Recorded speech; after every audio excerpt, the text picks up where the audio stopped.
Blog Talk Radio. God, you are great and you are worthy to be praised. We will praise you all our days. We are your students.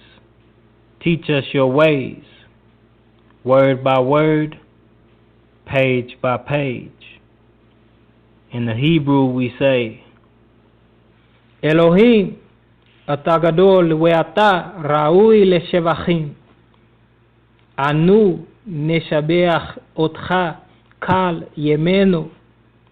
אנחנו התלמידים שלך, ללמד אותנו את האמת שלך, מילה אחר מילה, דף אחר דף.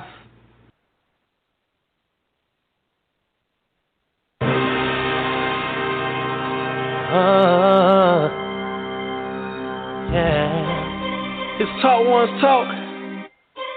Talmadim. I just wanna get the knowledge. Wonder how they got it. I see a different message in the pages and decided to get the understanding that the Father had prescribed them. I'm thinking that it's very concrete. Show us and we will listen. Show us and we listen. We will listen.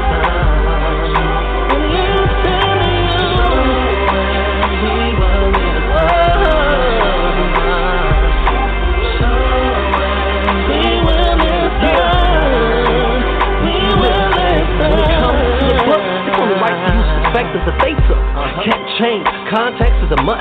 Any artist can paint, contains your vision, trust. Moving the picture around like an auction, getting bucks off your often, cause you rush from a lost sense in your customs and your ways to the Most High is appalling, yeah, that's us. And here's the reason, the cause of it, the gist. Who exactly we pleasing, the Father or the race? His set apart, Talmudim wrote his word perfect, but we often want to change according to our own belief. All we gotta do is read.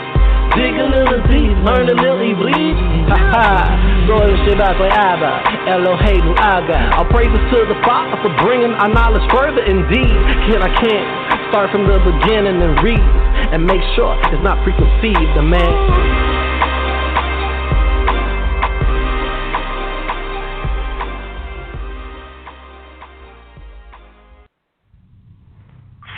Welcome to His Talk One's Talk, where our mission is and has been from the beginning to contextually read the scriptures from the understanding from the people that wrote it, letting go of preconceived notions and any doctrine that hasn't been consistent or doesn't line up. This show is without bias, with the goal to grow together as a family. The call-in number is 516-595-8238, and we are open to any questions or comments. Shalom.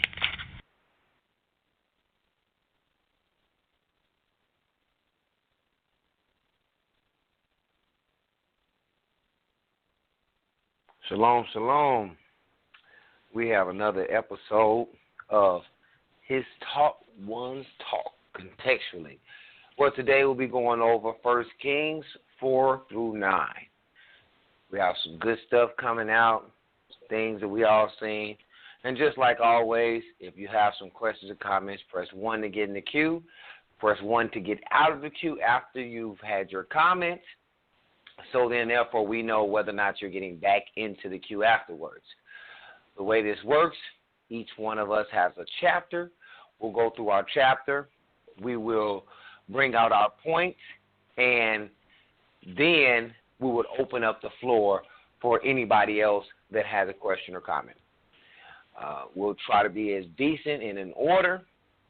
We will say and ask that you keep your questions and comments quick so we can continue on with the show. And if you haven't got everything out, kind of leave it to the end to kind of bring it back up so we can have time at the end. This is just out of respect for anybody and everybody that might want to come in, and also with today's show, we wanted to make sure that we get through these chapters because there's a lot of There's a couple chapters that's pretty big.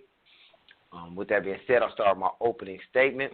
As far as I'd just like to thank everybody for tuning in. This is Ardak Dean, and same thing I always like. I appreciate everybody, the ones that listen back and the ones that call in. We appreciate every type of insight, comments, question. We really like when people press one and get there. Whatever it is, we just love that. So, without any further ado, we have the other two panel members, Shema and YHWH. I'll allow them to open up with their opening statements. Shema can go first.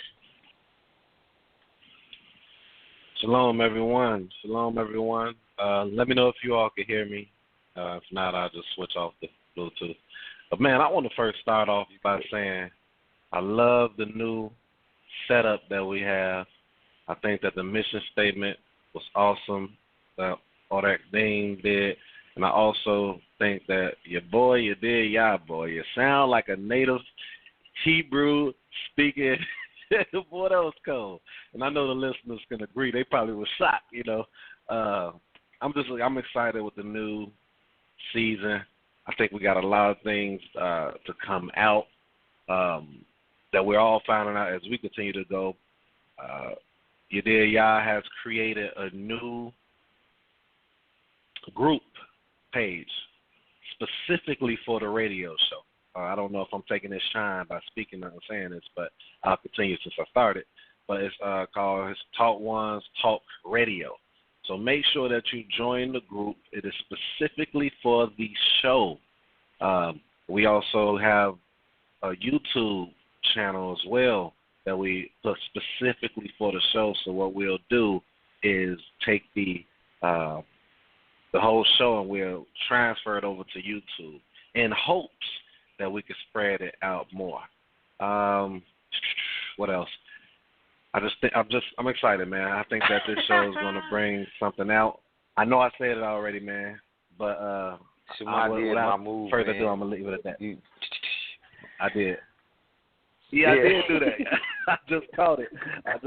But anyway, man, y'all, before we get started, man, we was on the phone for 45 minutes or so, probably longer, just roasting each other about how we was on the show, how we operated on the show, man. Like we took Ardak Dean's voice and started talking about what he did, the stuff he'd say, and they got on me hard. But yeah. Anyway, let's get started. I can't wait to hear what these brothers got. Again, we don't even go through it together throughout the week because we want to surprise each other as well. So go ahead. YHWH. Yeah, man, this is Darrell McCutcheon, a.k.a. YHWH. Just a blessing to be here, man. Really excited about this particular episode, man. There's so much to cover, man. So much to cover in these chapters that we going over, man. I just pray that we could just keep everything kosher as we go through these points. I mean, it's some real, man. This episode right here, I probably studied the hardest out of any episode that we done had before. So I'm not gonna take too much time. Brother Shema hit everything on the head as far as the new things that we've done and that we will be continuing to do. I'll probably speak a little bit more at the end of the show, but man, I'm just ready to get it started, so I'm gonna be quiet.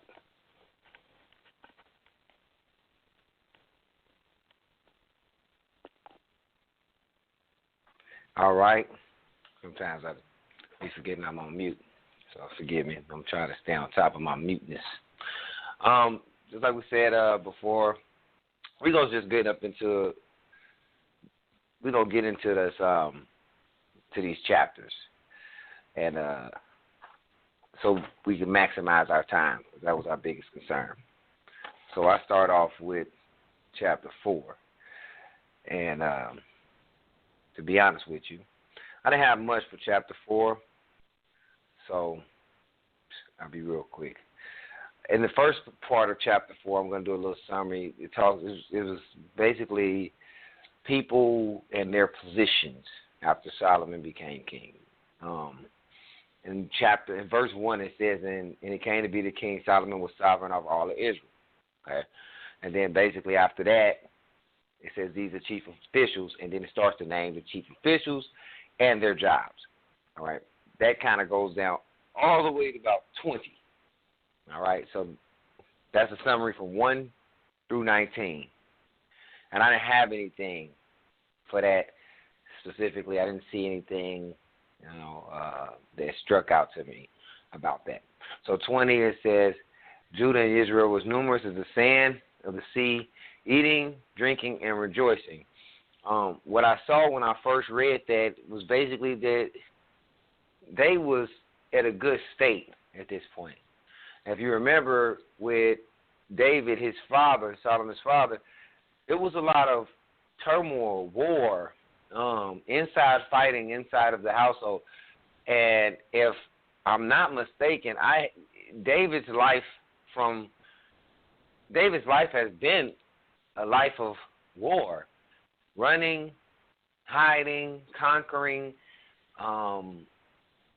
family feuds, death. I mean, you name it, that was David, from front to the end. And in the end, his words to his son was basically to finish off some of his things that people had did to him. And previously on the show before, we seen that Solomon had did what his father had asked. So at this point, when I seen 20, it just sounded to me like they was at peace. And that will be later confirmed.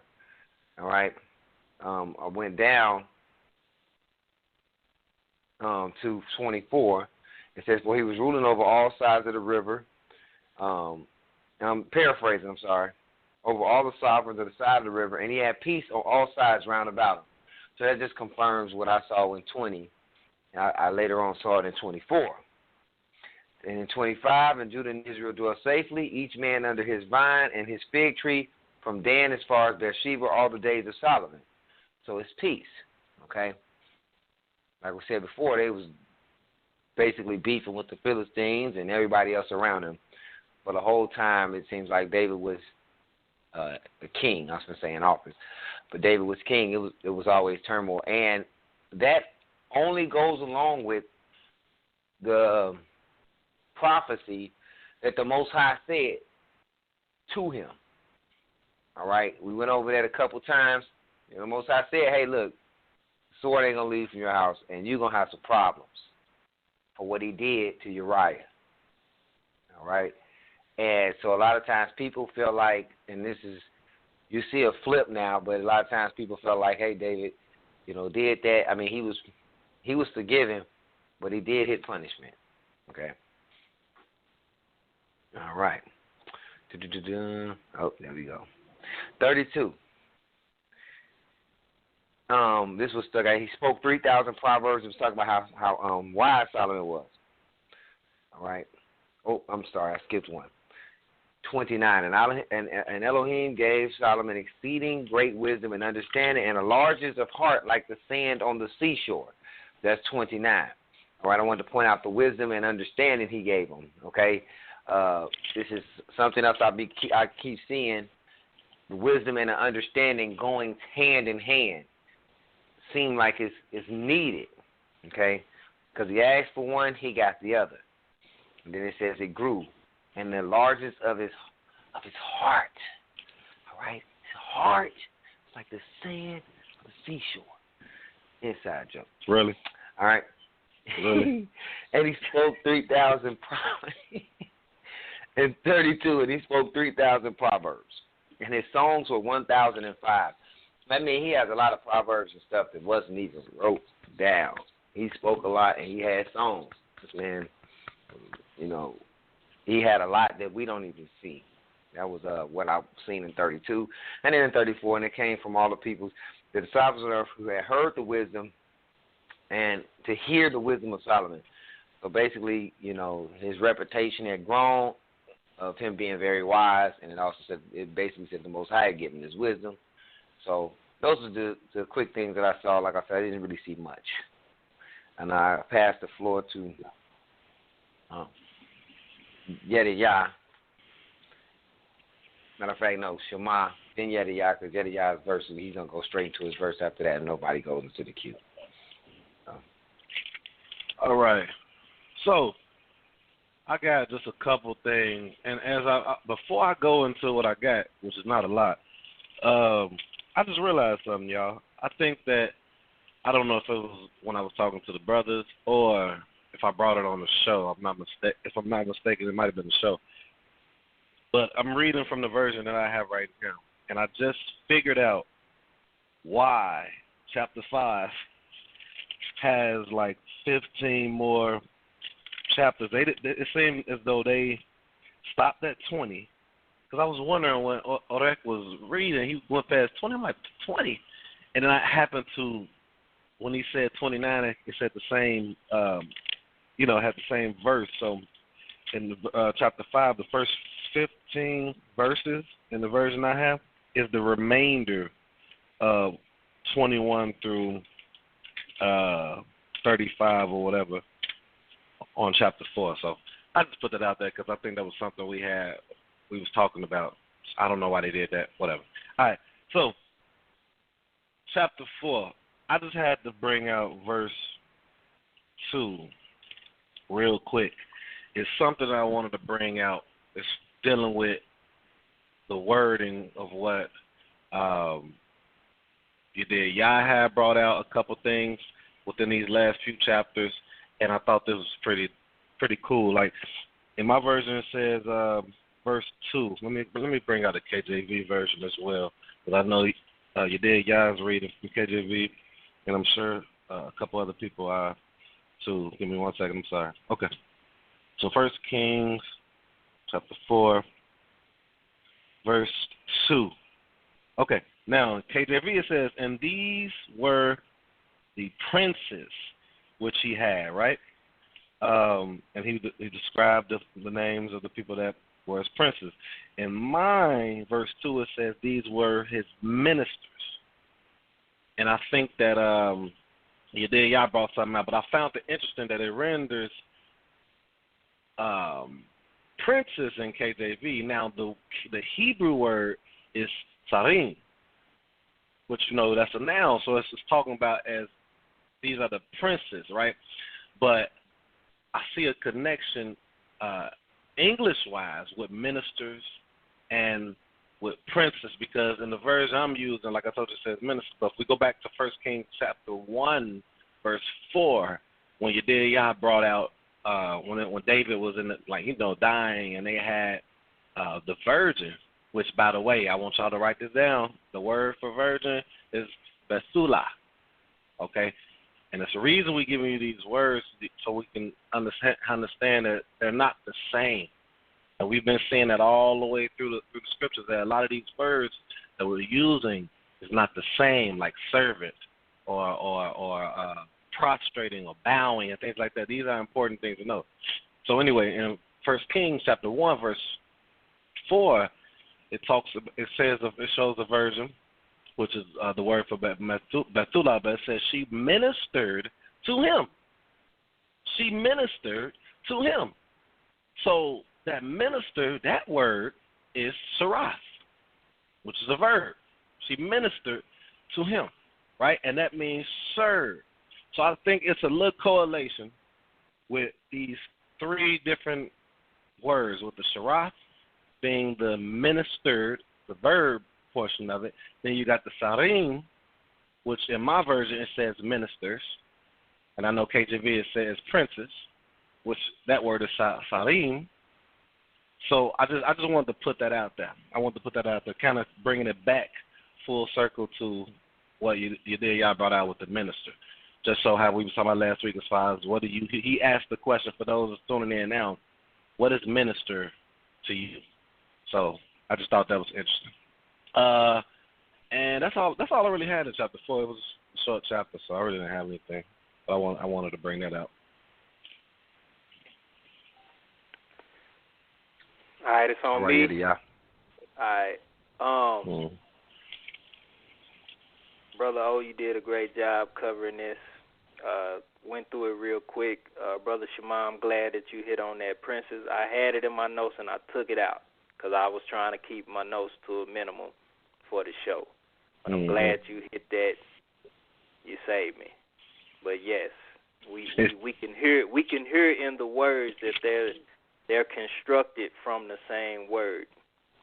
You know what I'm saying? Like he said, one's a noun and it's plural because we hear the eem at the back. So, you know what I'm saying? Great job with that. And it can be rendered, well, I think it should be rendered more so minister or servants because we talked about it, but minister, when I looked it up and I showed what the noted definition was for those that are tuning in that didn't tune in last time, we seen that if you know English well enough, you know that a minister, the noted definition of it without the religious connotation is basically a servant. So, so because we see if they all were princes, we know it's not really saying princes because we see Zadok or Zadok, the priest, is named. You know what I'm saying? He's a priest, so how is he a prince? You know what I'm saying? But then again, you look up prince, it doesn't necessarily mean like a prince in a kingdom. You know, so it's just wordplay, connotation to different words, which, like he said, is very important. But let me jump on these points real quick. What I wanted to hit, I think he read verse 21, but I'm going to read it again just in case. And Solomon reigned over all kingdoms from the river unto the land of the Philistines and unto the border of Egypt. And they brought presents and served Solomon all the days of his life. What I want to talk about this is if you really look at it, what I got from it is that also when you put it together with verse 24, which I'll go ahead and read now, reading out the KJV, for he had dominion over all the region on the side the river. Keep going through it. Over all the kings on the side the river. He had peace on all sides round about him. So, as the brother O said, you see this peace, you see this dominion in 24, and you see that it said he reigned over all kingdoms. So, to me, this is kind of like Solomon was a king of kings. He had kings in these different regions, all the way to the border of Egypt. He had kings under him that he had placed in these certain areas. So he had dominion over these places, but he had people within these different nations, and the people was basically serving him. But he was the king of all Israel, or Yisrael, as O read in verse 1. So we see kind of how this thing works. All right, I wanted to point that out. He hit on the wisdom, but what I wanted to hit on, I just wanted to read a portion out of 31. Verse 31, it said, his fame was in all nations round about. So everybody knew about Solomon. His fame, his reputation was amongst all nations. All right, and that's going to be important as we move forward, which I'll bring back out again. And it says that everybody, all people, this is the last verse, verse 34, all people came to hear the wisdom of Solomon from all kings of the earth which had heard of his wisdom. So all kings would come to hear Solomon from everywhere. So this kind of gives you an idea, a picture of his reign and his fame, as it said in previous chapters that the Most High was going to exalt him and his kingdom above, you know what I'm saying, the kingdom of David or David. You know, it said he I can't remember the exact wording, but he said that he was going to make his kingdom better. So we already see, we have a snapshot, an idea of what is meant by that. And that's all I got. Hey, before anybody jump in, brother. Can y'all hear me? Yeah. Yeah. Before we go forward, I got a feeling you're going to bring this out. I'm not sure, so just stop me if I'm saying something you will. Do y'all recall the last few chapters, how often what they was calling David? I'm going to just say that. And if you was already going to bring that point out, I'm going to shut up. But you know, if you know I'm going with it, they gave him a certain title that they never called in, what that wasn't calling anyone else in the chapters leading up to this point.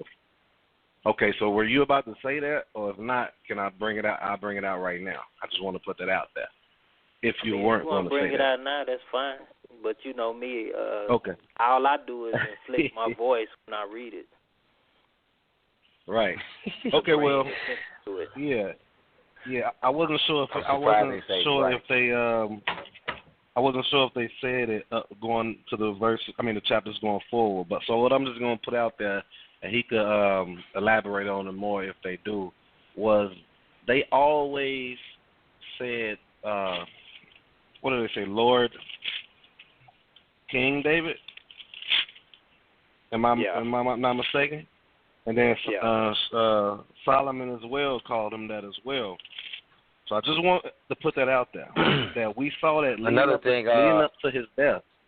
Oh, let me just finish his last statement. And then leading up to his death, this is what they frequently called him. And as Orek speaks, or as we continue to go, if you all want me to pull that out, I will before we get to the YHWH, or once we get to the YHWH chapter. I'll be finding that to show you and pinpoint what I'm talking about. It wasn't done with Saul.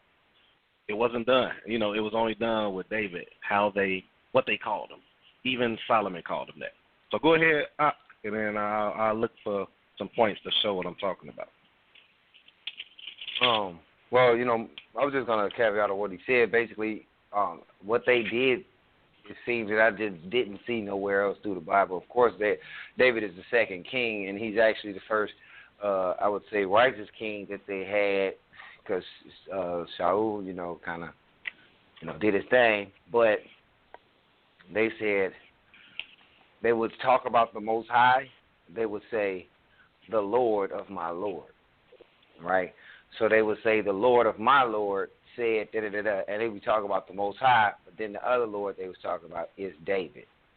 Clearly, that was what we saw in previous chapters, how they called David Lord. Going back into the word usage, we have to understand what Lord means. And that's one of the biggest things about the word usage, because we wouldn't, today age, think about using the word Lord, or why they use the word Lord, or like the word Lord being exclusive to only a deity or something like that. It's used for people of high position, high power also. For that was, like I say, David's position. But when they also differentiated. They said, the Lord of my Lord. All right? A big thing. And it was like, they separated it. I can go back and show it, but that was just last show.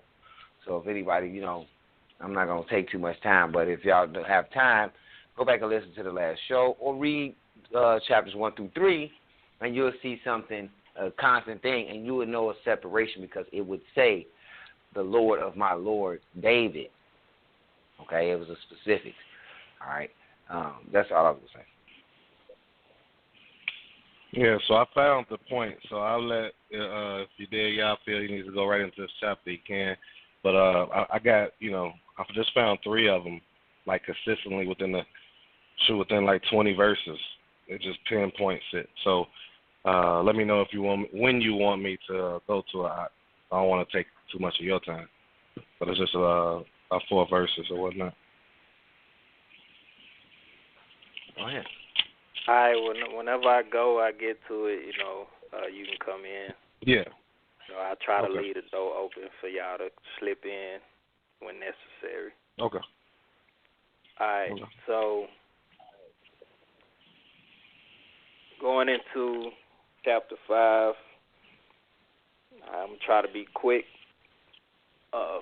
First, I'll just talk about what's going into it, what's going on. It's basically the preparation for the temple. And so we have Hiram, king of Tyre. It's something different. I think it's Thor in Hebrew. But basically he sent servants to Solomon because he heard of Solomon taking the kingdom, and it says he was a lover of David. So they were friends. And verse 3, I would like to read. It says, "Thou knowest," this is Solomon basically responding, whether it be in a letter or whatever, to Hiram, right? Because Hiram reached out to Solomon, and this is Solomon's reply to Hiram. So he says, "Thou knowest how that David my father could not build a house unto the name of the Lord his God, for the wars which were about him on every side," which Brother O was talking about earlier, "until the Lord put them under the soles of his feet." All right. So this verse tells us as the readers, one, the reason why David couldn't build the house of the Lord. All right, which we already know David wanted to build a house of the Lord in 2 Samuel or Shemuel chapter 7. He wanted to build a house. The Most High said he couldn't build a house. Now, a lot of people say because he did this or because he did that, but this clearly tells us because he had war about him on every side. All right, now why that war came about, that's in conjunction with why he couldn't make it, but the reason is why, because he was too busy, like O said, running around, conquering, running from people. The sword was in his house constantly, so he was constantly at battle. So he didn't have time to build no house. You know what I'm saying, for the Most High. But he wanted to. We read that. All right. 2, we know that this is telling us the name of David's God. Okay. It says the name of the Lord. We know the Lord is the Tetragrammaton, Yod, Hey, Wow, Hey. So that is the name of the Most High. And so that is who it said the name of the Lord, his God. So his God was Yod, Hey, Wow, Hey, however you want to pronounce it. Okay? So that's established with that. And then 3, we see that the Lord, capital Lord, put David's enemies under his feet. It says under the soles of his feet, which is an expression to say that the Lord put David's enemies under subjection to him. And which I feel that this terminology will be very important to note moving forward in our studies.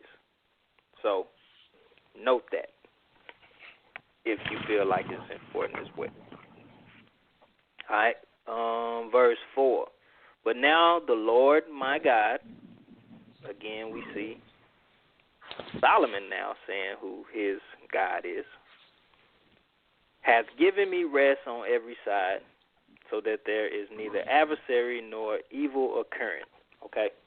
So basically he's saying they at peace right now. He ain't got to worry about no adversary. Now, we also note that this word here, adversary, in the Hebrew is Satan, which we, in the English dialect, pronounce as Satan. So this could have been translated as Satan. So there is neither Satan nor evil occurring. That's just something I'm putting out there, for edification, just so everybody know that that word can be translated not as a proper noun, but just a noun that means adversary in the Hebrew. And I'll probably talk about this more as we move forward. All right. I would like to read verse 5. And behold, I purpose to build, again, this is Solomon still talking, purpose to build an house unto the name of the Lord my God, and the Lord, as the Lord is still the tetragrammaton there, spake unto David my father, saying, thy son whom I set upon thy throne in thy room, he shall build an house unto my name. All right.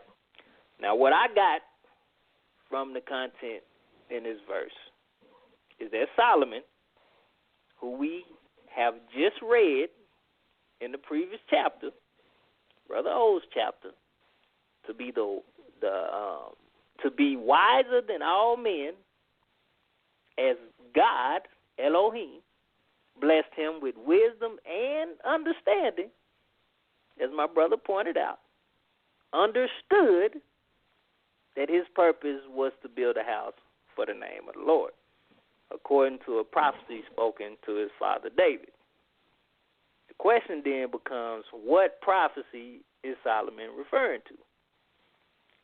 I will share what I believe this prophecy is referring to, but this is the point where I get the listeners involved. So if you, I guess I could do it myself. I'm going to open up the lines, and if you would be so brief and short to let me know what prophecy you think this is referring to. If you don't have an answer, just say, I don't have an answer. I'll wait for your answer. That would be fine. So I'm going to open up the first caller on the line, and then I'll ask the panelists afterwards. But I feel like we'll be on the same page. All right. 612-275. You're live. 612-275. You're live. Question is, what do you think is the prophecy Solomon is referring to in this verse?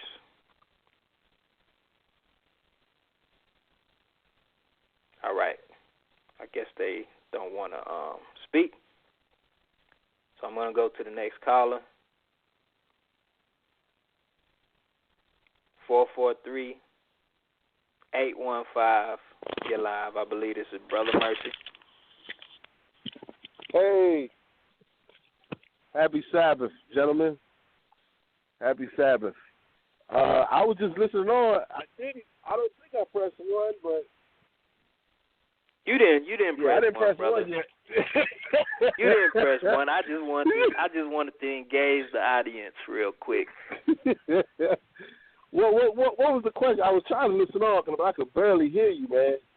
You could barely hear me? Yeah, I could barely hear you. That's why I was trying to listen, trying to figure out what you were talking about. I heard you ask a question or something like that, and I was trying to understand what you were saying. But yeah, I know it's supposed to be a good topic today, but I was just trying to figure out what your question was. Okay, so the question is, can you hear me loud and clear now? I can hear you now. Okay, so the question is, in verse 5, Solomon says, and behold, I purpose to build an house unto the name of the Lord my God, as the Lord spake unto David my father, saying, Thy son, whom I will set upon the throne in thy room, he shall build a house unto my name. What word or prophecy is Solomon referring to that the Lord spake unto his father David? That had to do with the Solomon would build the Lord a house. And so that was because David, it was in his heart to build a house or build a temple, a worship place. It was David's heart to do that. Actually, it should be a dwelling. I should say dwelling place. It was David's heart to have the Lord have him have a dwelling place, and you know, the Lord wanted his son to do it, Solomon. So that's how I understand that scripture to be. And Solomon did build him a temple for him to dwell in. Thank you, Brother Mercy, for that short, brief answer. And I, too, believe that this is what that is referring to. I'm going to let the panelists speak their mind on it. And I'm going to mute you. No need to press 1. All right, brothers. Starting with Brother O, then we go to you, Shema. What's your take? Then I'll move forward. Well, I'll give my take. I'm going to actually go to the scripture and read it. But y'all go ahead. You said start with me?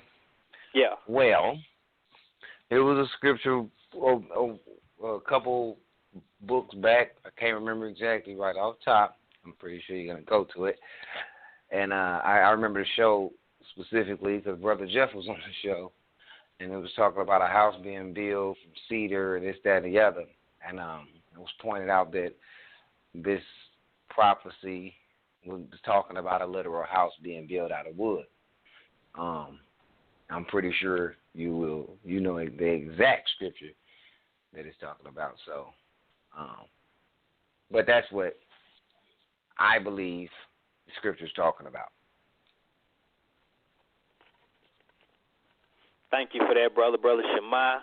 If you agree, just say you agree.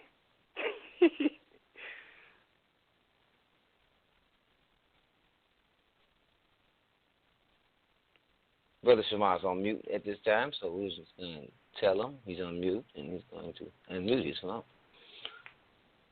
Oh, man, I'm sitting up here talking, man. I apologize, y'all. Until you said he on mute, I looked at my phone like, hey, man, don't you hate when that happened? Anyway, for the past 5-6 minutes, I've been trying to get I don't know what's going on with my earpiece, so I kind of caught y'all what verse you talking about, but I'm just going to say yes, I agree, because I'm pretty sure I do. Well, I don't want you to do that. I'm talking about verse 5. Where he says, verse 5, where Solomon is saying that what his purpose is to build a house. And he's saying he basically know that his purpose is to build a house unto the name of the Lord, his God, as it was spoken to his father David. I'm trying to run down what he's talking about, like, you know what I'm saying, to validate his statement, basically. But wait. What's up? But wait. Man. So Shema, basically, Brother Mercy and Brother O agrees that this is the prophecy that basically when David wanted to build a house for the Lord, and he told him he wasn't going to be able to build it, but he wanted his son to build it. Oh, yeah. Wait. I got something for that. You probably already said it, like I said, for the past 5-6 minutes or whatever while you was talking. And Mercy, I couldn't.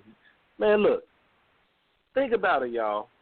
He had so many people, and you probably already said this, so many people at him. You know?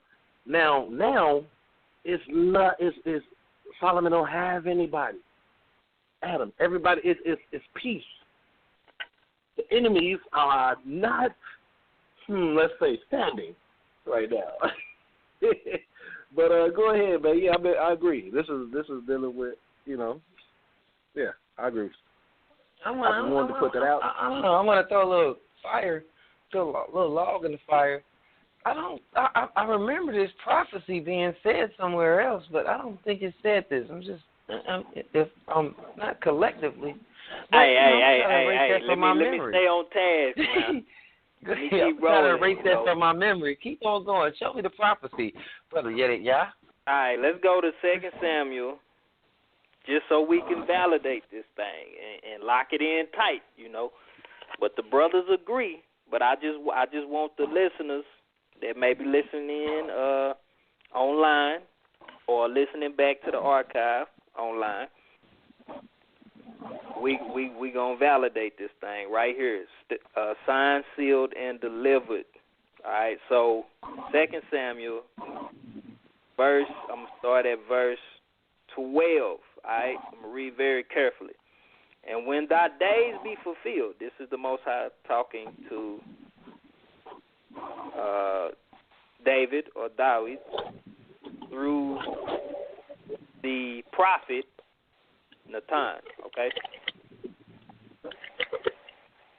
He says, and when thy days be fulfilled, and thou shalt sleep with thy fathers, I will set up thy seed after thee, right? So let me stop right there before I keep reading. So we just read that Dawid just died, right? He not too long just died, which basically means sleep with thy fathers. That's what that means. When you die, right, I will set up thy seed after thee, which shall proceed out of thy bowels, and I will establish his kingdom. Now, we just seen this happen. With David and his son Solomon. His kingdom has been established, and he proceeded. I talked about this proceed out his bowels. You know what I'm saying? This means that he's a direct son, not your grandson.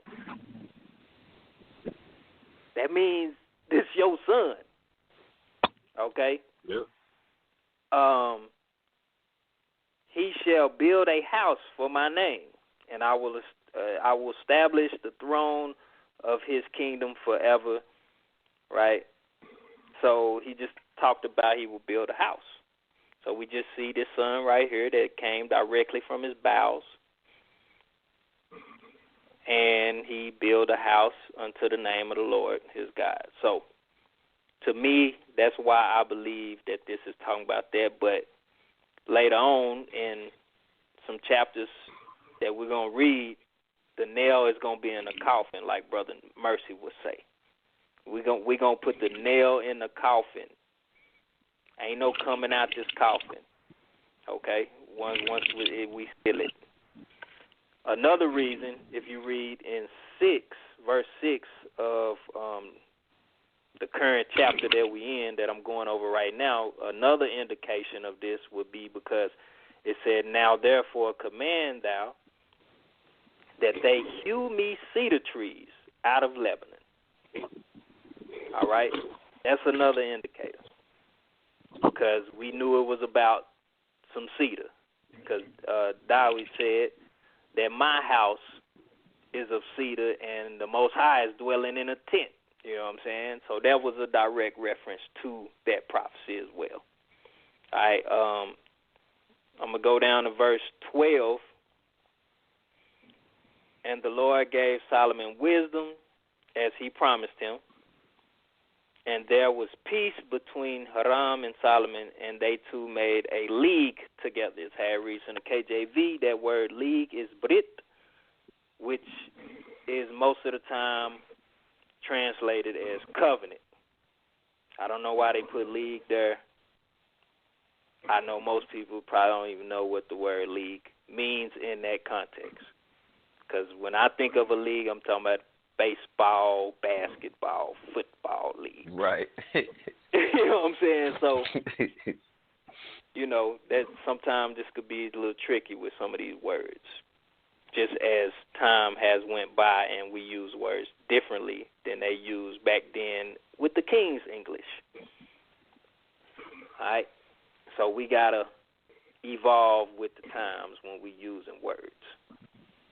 That's all I have for this chapter. Thank you all for your time. I will be back when it's my time to go again. Which won't be too far from now. So, I just want to say that he hit on every point that I was going to say. I want to also say that the put under the soles of the feet is not a literal under the soles of the feet, okay? And understanding the wordage, like he explained, this would basically be under subjection.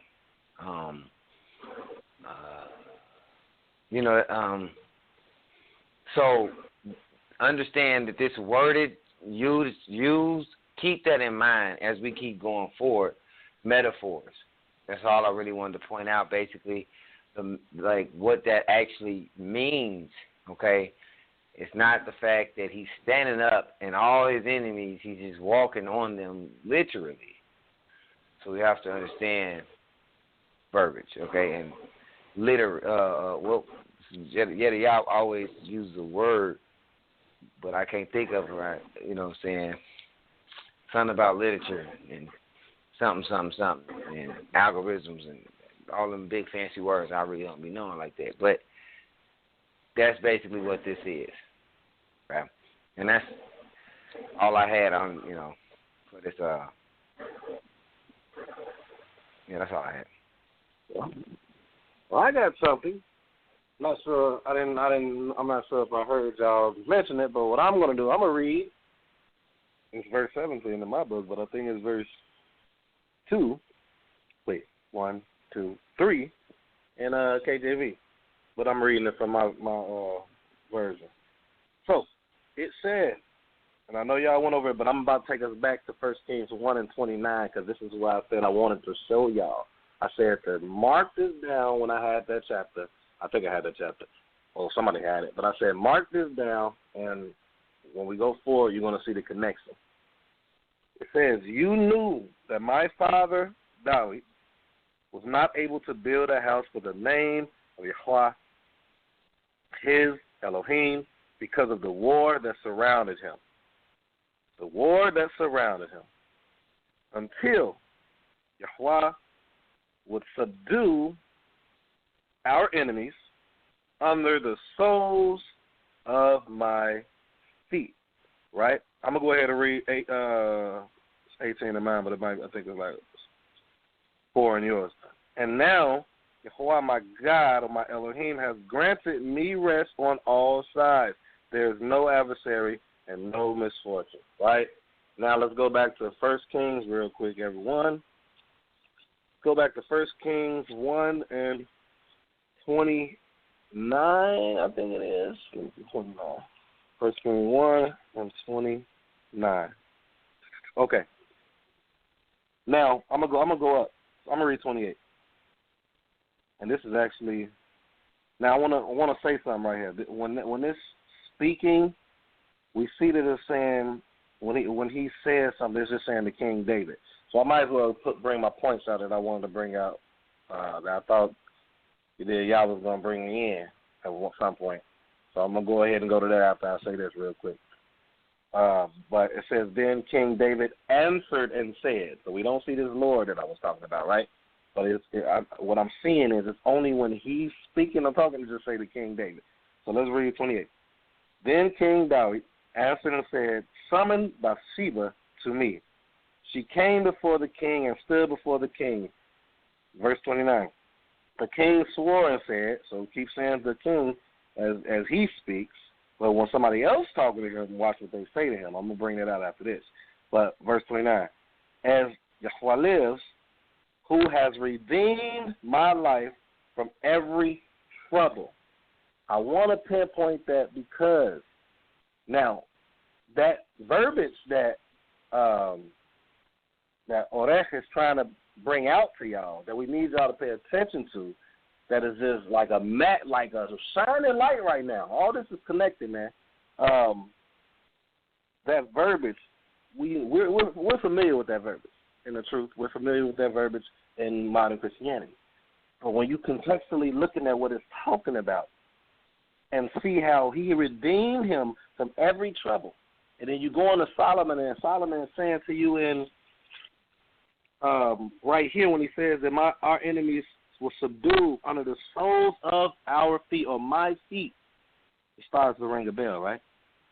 Okay. Now, while I'm saying that, I'm gonna go into what I was saying to y'all about the Lord King, and then I'm done. I think I go to my chapter unless we bring somebody else. So what I want to start, if it's okay with the panelists, real quick, I'll read quick.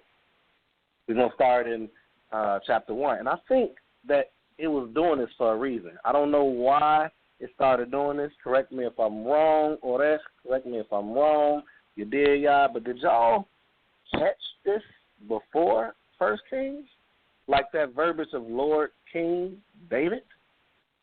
Was it always there? And if so, I'm going to digress in that. But if it wasn't, I think it was a reason why they're doing this. I'm not sure. So I want to go down to. I don't think we magnified that point, Lord King David, but also I do recall that we, well, I know myself personally that I showed that where it said my Lord, the Lord of my Lord. Yeah. In reference to David. So, but I don't think. All right. So I'm gonna do this real quick, y'all. So I'm gonna jump, but I'm gonna be contextual. So the very first verse it says King David was old. So remember I was telling you how when he's speaking or when something is being said about him, not when someone's asking a question to him or speaking about him, but when the scriptures is just talking about him, it's just referring as King David, right?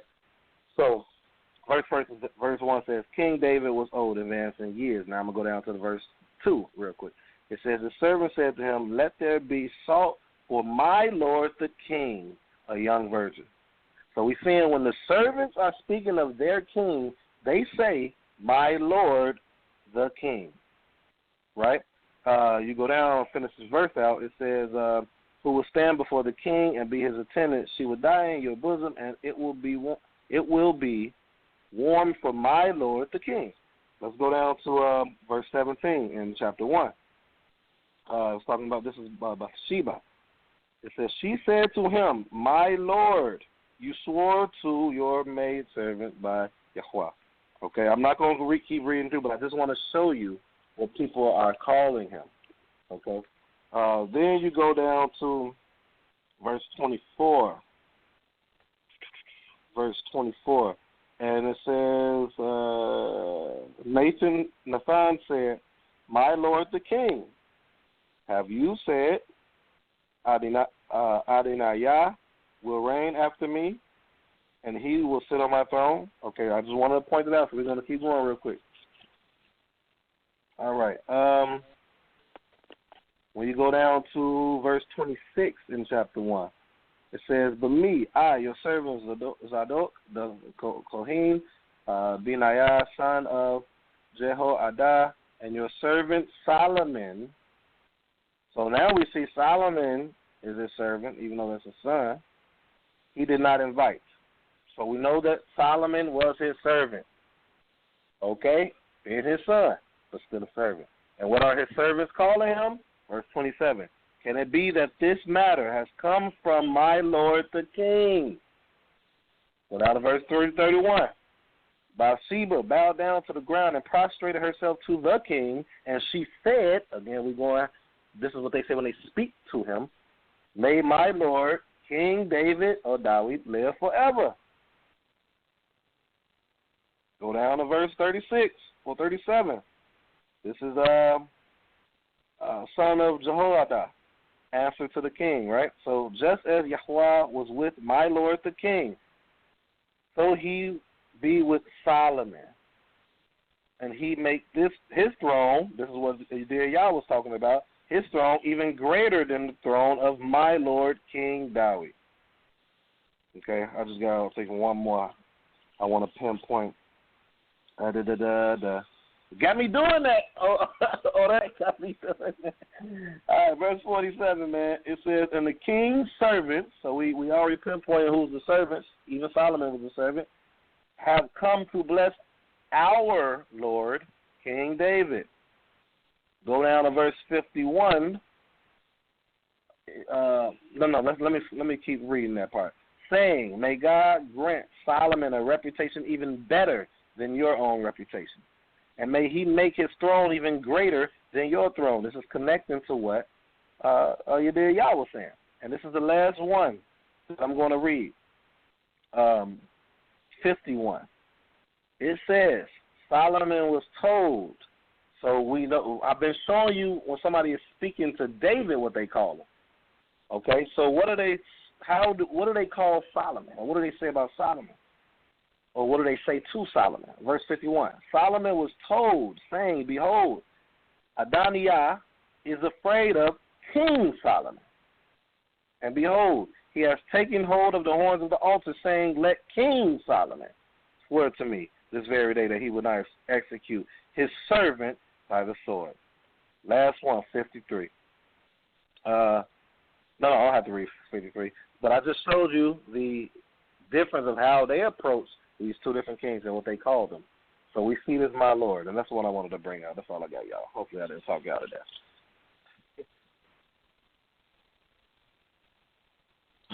Good stuff, Shema. I just want to say that the Most High had said to David that he was going to put his enemies up under his feet. Remember that, and we're going to move on. So, chapter 6.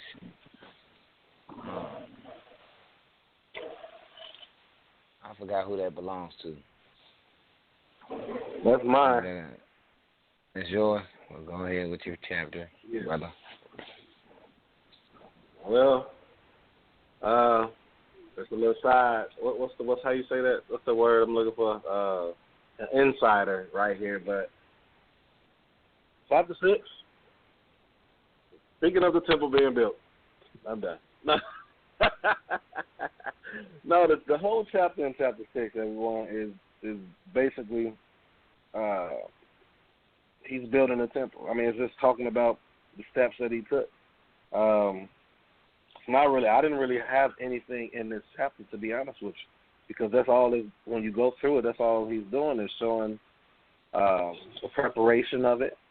What I will read is verse 11, because I want to make sure that we keep this in mind, and this has been consistently been said to everyone, actually, leading up until this point.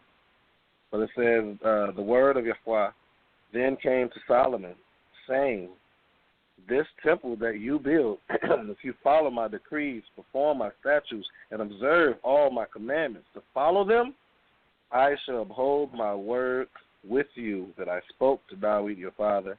I shall dwell among the children of Israel, and I shall not forsake my people, Israel.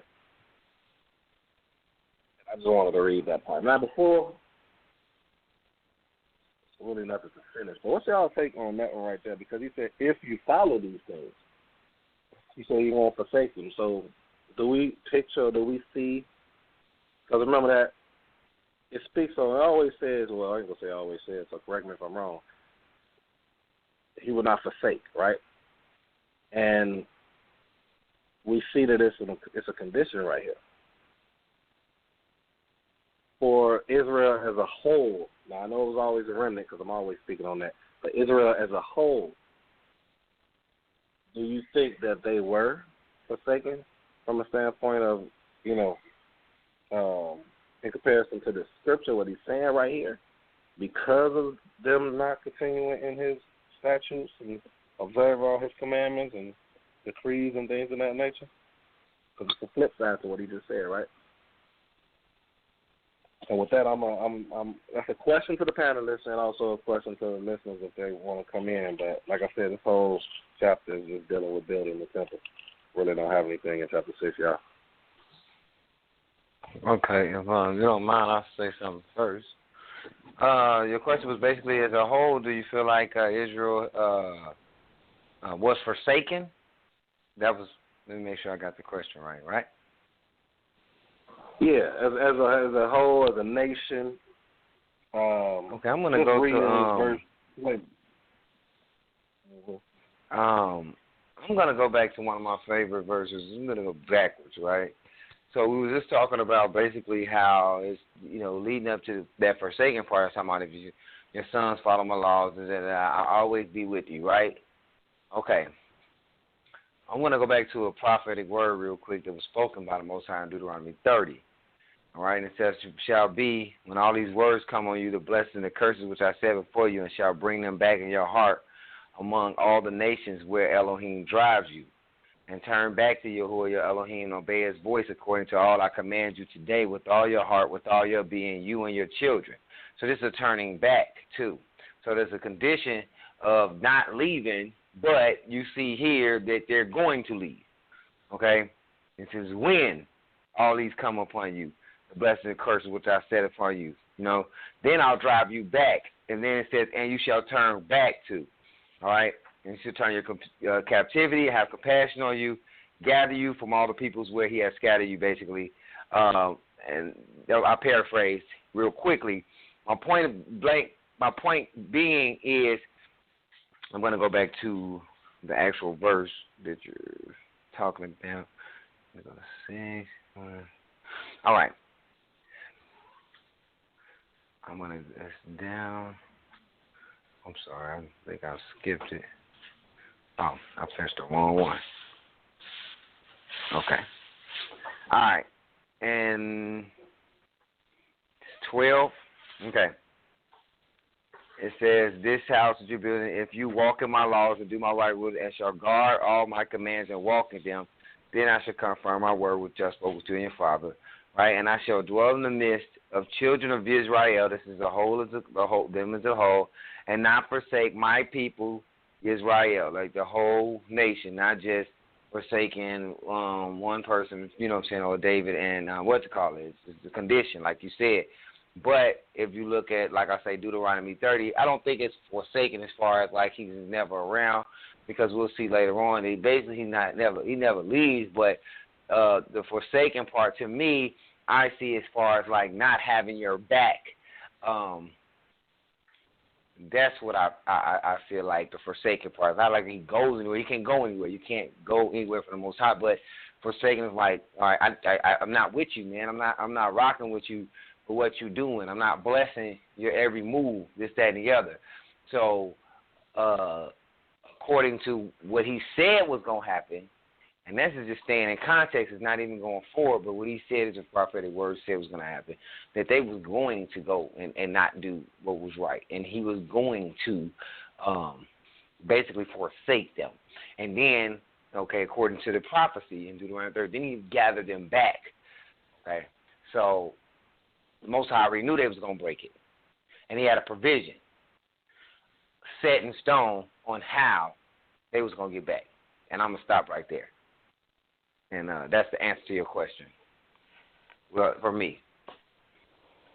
All right, for me, simply, do I believe that, this is relevant to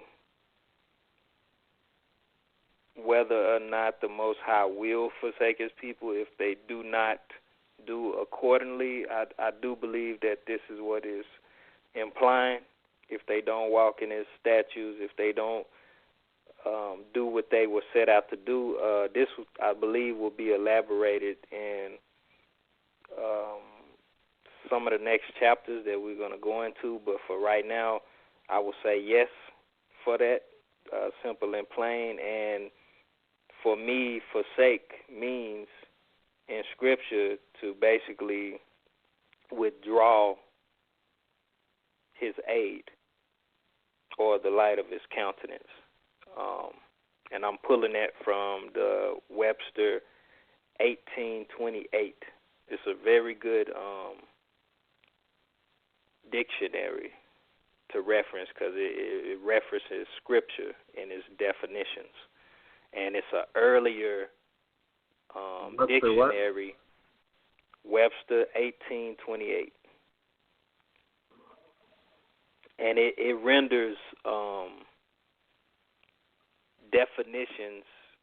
Like I said, it gives you scriptural definitions, how it's used in Scripture, and then it also is an earlier dictionary, so it doesn't have a lot of the newer connotations to the words. So it's kind of like how people use the 1611 KJV, you know, how they feel like, you know, it's more authentic because it was the earlier version in which, you know, how people saw it at that time when they first, you know, translate or whatever. So this is like when words were used during, you know, 1828 when they compiled all definitions and stuff.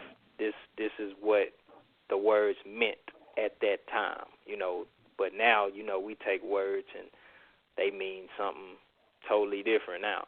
You know what I mean? So good reference. I just want to shoot that out there to the listeners, you know, sharing some of my resources that I use. But that's my answer. Okay. Shemata, that suffice for you? Most definitely, y'all. I appreciate it. We got Mercy in the queue. All right, go ahead and let Brother Mercy. Well, yeah, go ahead and let Brother Mercy in, and maybe he has an answer to your question before we move on.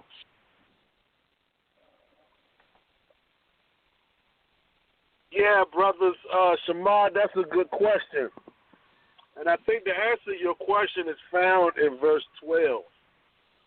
We'll start at verse 11.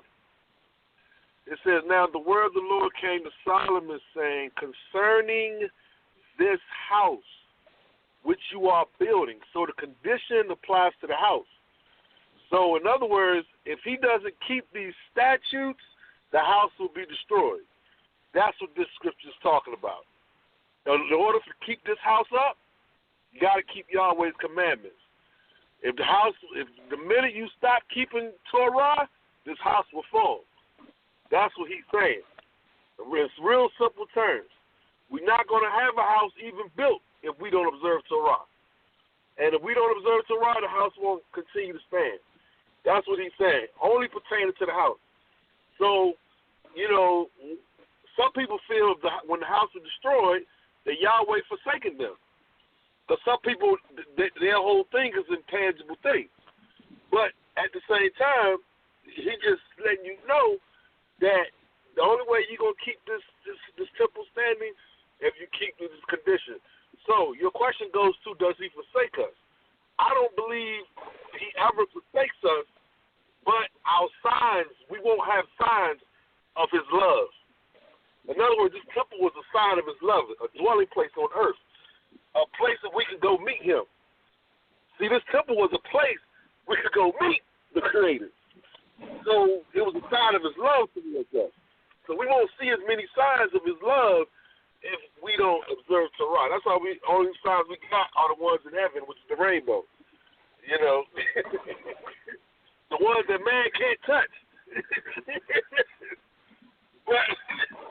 but you'll be left with signs that man can't touch. But you'll be left with few signs on earth. That's all I have to say.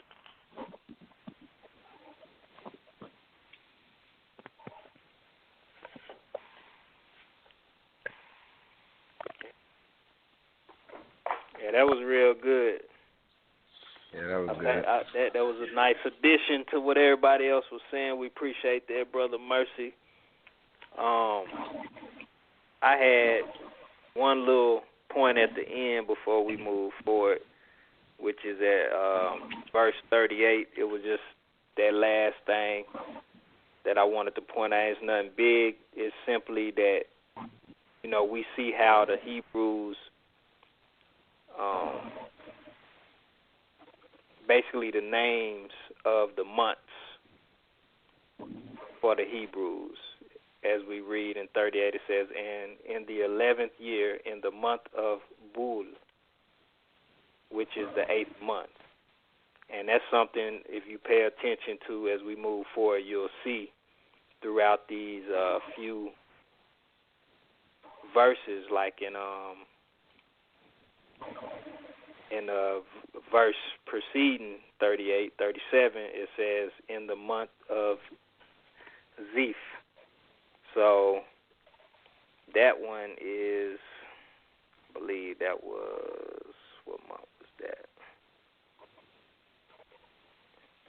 That's in the first. Wait a minute. I think that's in the first verse. I had it highlighted too. Hold on. The month of Zeph and the month of Bull. The Bull was the first one, but I believe it was in it's in verse 1. And it came to be in the 480 years. Okay, that's Israel came out the land of Mitzrayim. The second month. So that's the second month. Yeah. And then we got the 8th month. So we see, you just learn a little bit of, the Hebrew culture. If you just pay attention, you'll learn a few things just reading. I just want to point that out. I ain't want to go in depth with it. But that's it. And I got 7, right? But I wanted to wait to get you pointed out. I'm so glad you pointed out the 2 months, because I was going to say something about that. I wanted to also say something about look at how Solomon had treated the temple. It says in 7, and the house when it being built was finished stone, made ready beforehand, so that no hammer or chisel or iron tool was heard in the house while it was being built. I don't know. I thought there was something to that. That I thought. This is personal. Don't say this in scripture. I thought that he did that. You know what I'm saying? So he didn't get the chipping away in the house.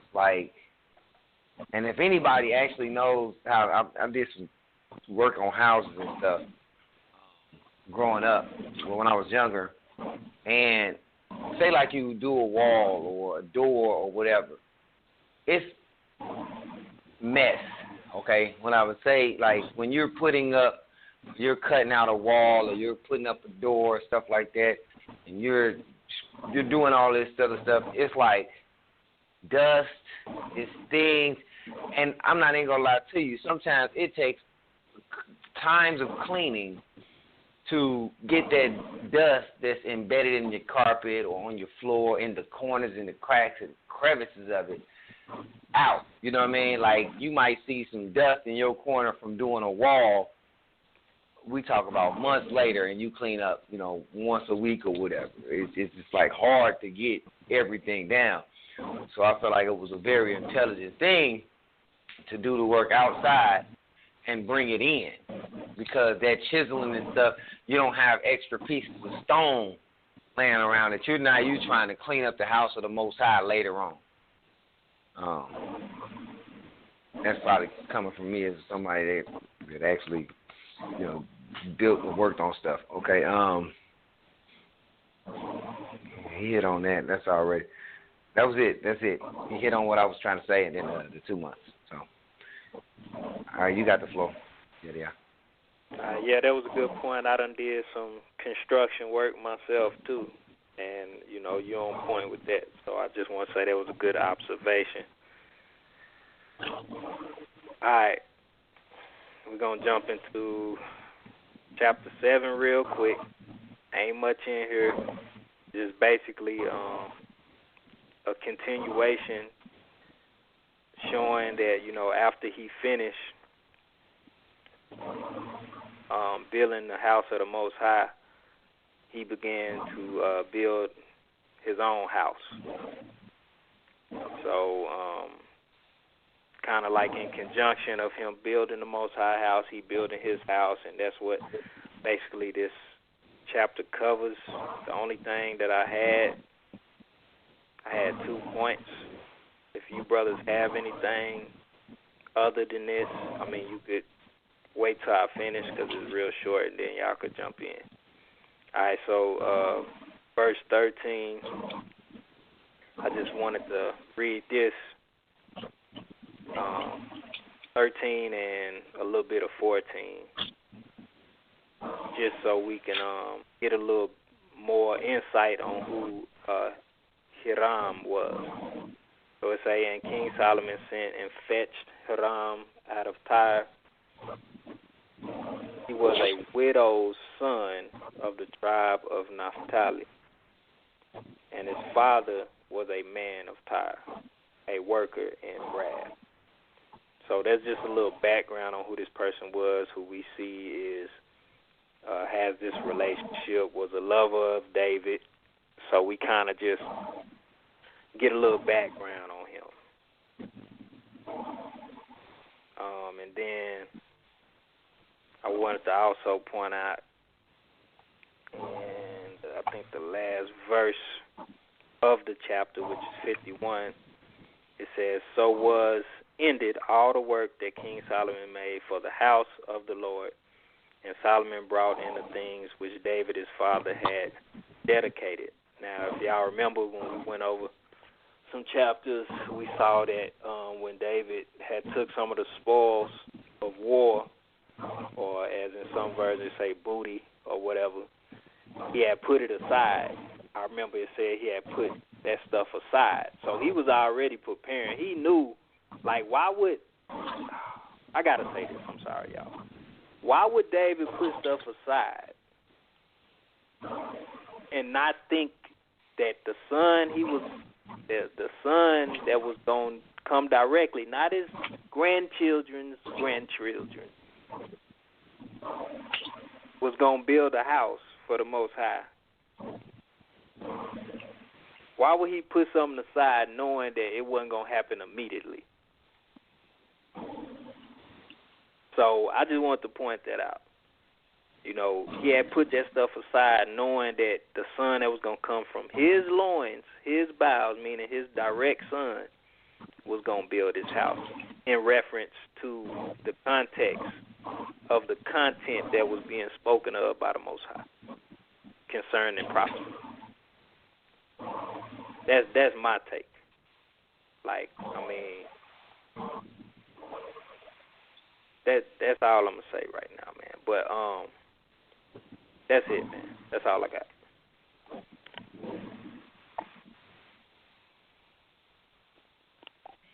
All right, Shemai, what about you? You got something? No, I don't have anything.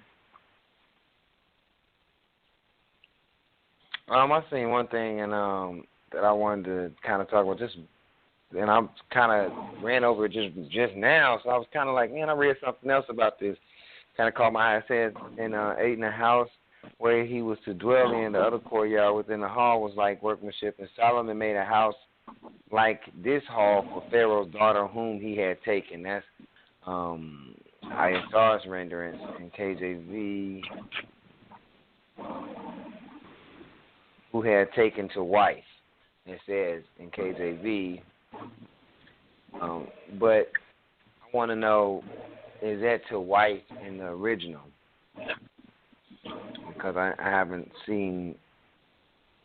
And then the reason why I'm asking that is I was scrolling, but I had seen something before that kind of caught my eye, but I didn't understand it.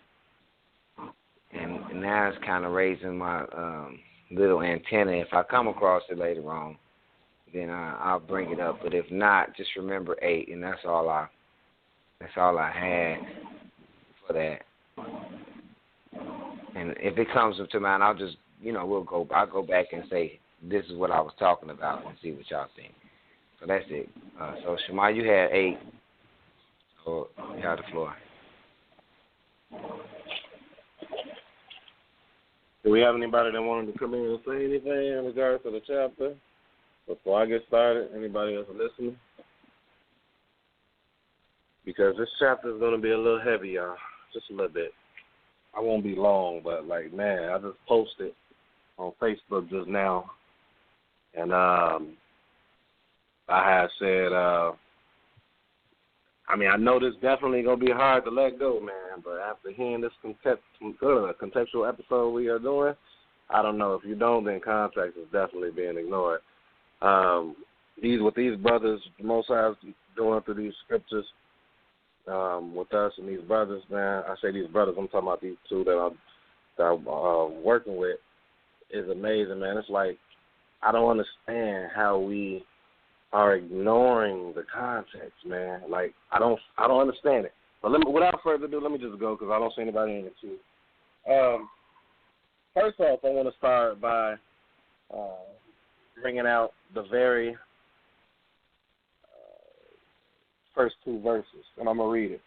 I'm not reading KJV. Everyone, I'm reading a different version, but if it bothers you, just let me know. Press 1. I could go to KJV. It's okay. It doesn't matter to me. But verse 1, it says, Then Solomon gathered together the elders of YHWH and all the heads of the tribes, which we know who the heads are within the tribes, the leaders of the ancestral families of the children of Israel, to King Solomon in Jerusalem, to bring up the ark of the covenant of Yahweh from the city of David, which is Zion. Verse 2, they gathered before King Solomon every man of Israel for the festival of Sukkot or Sukkot. And for those that not don't know what that is the Feast of Tabernacles.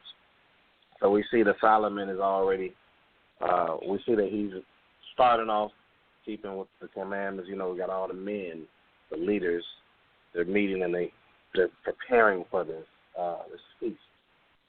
Okay. And as we go down throughout the scripture. Hey, Shamar. Before you move forward, man, so in your version, can you read that again? Which one? Verse 1 and 2? Verse 2. It said they gathered before King Solomon every man of Israel for the festival of Sukkot. In the month, I didn't even finish reading, I'm sorry. In the month of Ethanim, which is the 7th month, man, I'm about to start writing these months down so I can start going by Hebrew months. And that's it. Okay, like, month. The reason why I'm asking is because look at the original text and see if you see Sukkot in the original text on the side over there. You're reading out the stone, right? Like, I figured out that this was Sukkot, a.k.a. the Feast of the Tabernacles, but I had to, like, research it, like, and to know, because it just say in the KJV, unto the King Solomon at the feast in the month. Like, it don't say Sukkot. But I guess they just put it there just to, because they knew that was Sukkot in the stones. I'm trying to find an original text real quick, but while I'm doing something, what is my chapter? So I can't. Well, I'll look it up, and then you just keep going. Okay, yeah. Let me know too, or let us know, the whole show actually. So we see they prepping when you're going down from verse 6 to 11. They're prepping for this feast, and but I want to jump down to.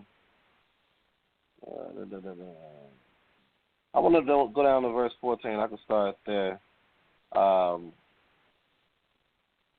says in verse 14, Then the king turned his face and blessed the entire congregation of Israel. While the entire congregation of Israel was standing, he then said, Blessed is Yahweh, God of Israel, who spoke with his word to my father David, and fulfilled with his power, saying, From the day when I took my people Israel out of Egypt, I did not choose a city from among all the tribes of Israel in which to build a temple where my name will be, but I chose David to rule over my people Israel. So we see a steady reference, and even though he just died recently, and we know that they do this a lot. They was doing this with Saul as well. But there's still a sense of reverence getting paid towards him regardless of Solomon being the king at this point. Verse 17 is going back to what Yah was bringing out, and Ores. It was in his heart, right? It was in my father's, verse 17, it was in the heart of my father, David, to build a temple for the sake of the name of Yahweh, God of Israel. But Yahweh said to my father David, inasmuch as it has been in your heart to build a temple for my name, you have done well by having this in your heart. Now, I know we all about going in context and keeping it the reality in the text of what's going on, but I think this is important, even dealing with us today. Like so we see that the Most High appreciate us having in our heart wanting to please Him. You know, not saying don't please Him, don't keep His commandments, don't do this. I'm not saying that at all, because we have people that do it, but they're just doing it. So I think it was pretty important that this verse said that. And I'm going to reread the verse again. It said, inasmuch as it has been in your heart to build a temple for my name, you have done well by having this in your heart. Keep reading. You, however, shall not build the temple. Rather, your son who will emerge from your loins, he will build the temple for my name. And I think that that's important and a lesson to be learned too. You know, you might have the things in your heart, but it might not be even for you to do. You know, he might have a different avenue or route for that to, you know, come about than you might want to go down. You know, so I think it's a lot of reality in this right here, and that's why I wanted to bring that out. There's a lot of reality. And I want to keep reading because I think this is important. Can I say something on this, because I might forget by the time, because I know this chapter is very long, and I just wanted to say something on that just what you were saying, because I don't even think I might not have had that highlighted. But this just goes to show that don't let nobody tell you that since you can't do something, like, you know how a lot of people say don't follow laws, you can't follow them all, so why do any? If you have it in your heart to want to do right and you just don't know, you know, what is right at the time being, but in your heart you want to do what's right, you know. You see that he couldn't do it because of his situation, and some things we can't do because of our situation, but our heart wants to do it, you know, wants to do what's right, and that's what he does measure. Like, that's the real, he knows my heart. That's not I'm going to continue to do what I want to do regardless of what the situation is. It's I can't do it, but if I could, I would. You know what I'm saying? So try your hardest. Continue to seek him out with all your heart. Point blank period. Just keep on pushing. And if you fall short somewhere, you just don't know or don't understand, or you can't do it at this time because of situations that you in, it doesn't count you as a bad person, because the Most High just said right here, it was good because he wanted to in his heart. And we got to understand, in the land of captivity, we got a lot of things against us that we just can't do 100% like they did. That's all. You know, you kind of brought that to my head. So, go ahead. That was a good addition right there. Now, this verse 20, I got a feeling y'all was going to say something about, so I'm going to still say something, but I got a feeling you're going to come in. I don't know. But it says, now YHWH has fulfilled his word that he spoke.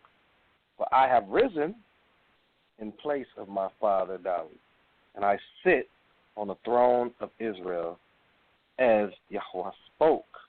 And I have built a temple for the name of YHWH, God of Israel. So we got Solomon confirming what it is y'all was trying to bring out. That question, I think, this goes with that question, if I'm not mistaken. Solomon himself is confirming this to be the case. What's up with all these doctrines we got going on concerning this situation? You are not mistaken. The nail has been put in the coffin. So if you're laying in there, ain't no getting out. Yeah. It's the context. He confirmed it right here. It's confirmed. And again, this is supposed to be the wisest of the wise. You know what I'm saying? Saying this, confirming it. How wise can you be if you got this wrong? Right. That's all I'm going to say. Proceed, brother. And I want to add, this is before he started messing up. So he was pretty wise at this point. So, I might as well read verse 21 to him. And I have set there a place for the ark, wherein is the covenant of Yahweh, which he made with our forefathers when he took them out of the land of Mitzrayim, or Egypt.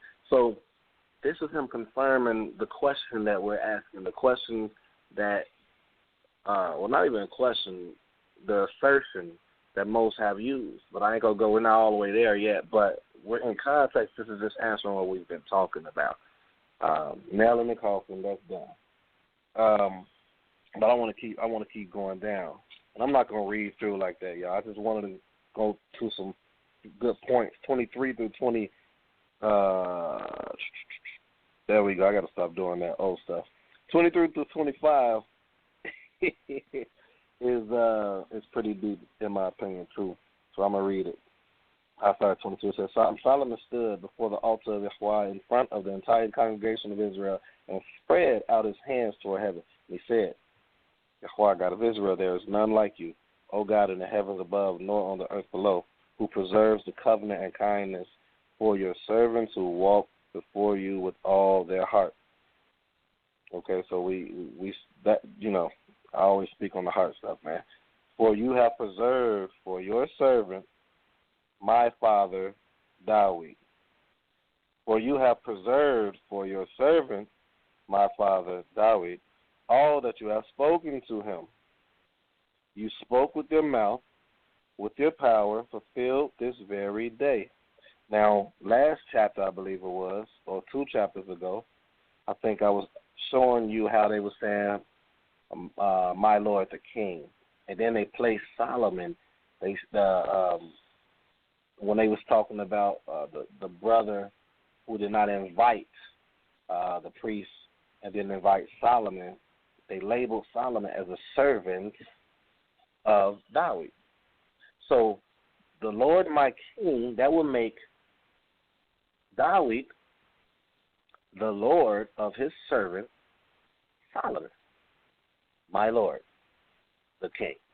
And his Lord, I'm in context, y'all, I'm not fishing, not reaching, would be Yahweh, the Father. Keep reading. For you have preserved for your servant, so your servant is Dawid, so that means the Father is the Lord of Dawid. All that you have spoken to him, you spoke with your mouth and with your power fulfilled this very day. And now, O Yahweh, God of Israel, preserve your promise to your servant, my father, Dawid, that you spoke to him, saying, they shall not seize from you a man to sit before me upon the throne of Israel. Okay. So I wanted to pinpoint that.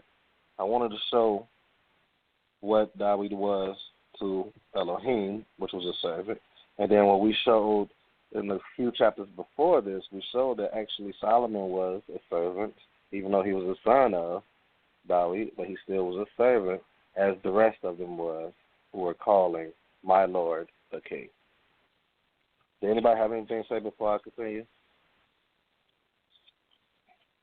I'm going to let you go through your points before I go to mine or something like that. But you good. Okay. Okay. So when we go down to verse 20, here we go. That stuff.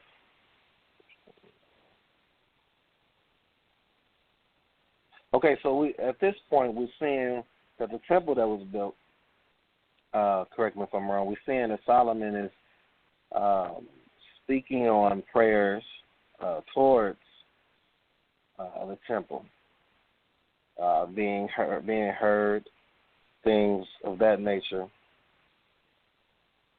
And he also, what I want to jump down to verse 41, but leading up to this point, leading up to verse 41, he's talking concerning the temple as far as prayer and the repenting and forgiving them for what they're praying for. This is just me summarizing it. But I want to read down at verse 41, but I might go up to, matter of fact, let me start at 37. I'm just going to read at 37. If there be a famine in the land, So he's just bringing out different scenarios. If there be a pestilence, if there be a wind blast or withering or locust of grasshopper, if Israel's enemy oppresses it in the land of their cities, any plague, any disease, verse 38, for any prayer and any supplication that any person of your entire people Israel may have, each man knowing the affliction of his heart, when he spreads out his hands in prayer towards his temple, may you hear from heaven the foundation of your abode and forgive and act and recompense that man according to his ways as you know his heart. For you alone know the hearts of all people, so that they may fear you all the days that they live upon the land. This is verse 40, that you gave to our forefathers. Here's verse 41, and I thought this was pretty cool too. Also, a Gentile who's not of your people Israel, but will come from a distant land for your name's sake, for they will hear of your great name and your strong hand and your outstretched arm, and will come and pray towards the temple. May you hear from heaven so may you hear what? That prayer from heaven, the foundation of your abode, and act according to all that the Gentile calls out to you, so that all the peoples of the world may know your name, to fear you as does your people Israel, and to know that your name is proclaimed upon this temple that I have built. So this prayer that Solomon is speaking right now is not simply just for Israel. It's for anyone, even Gentiles, other nations that comes in.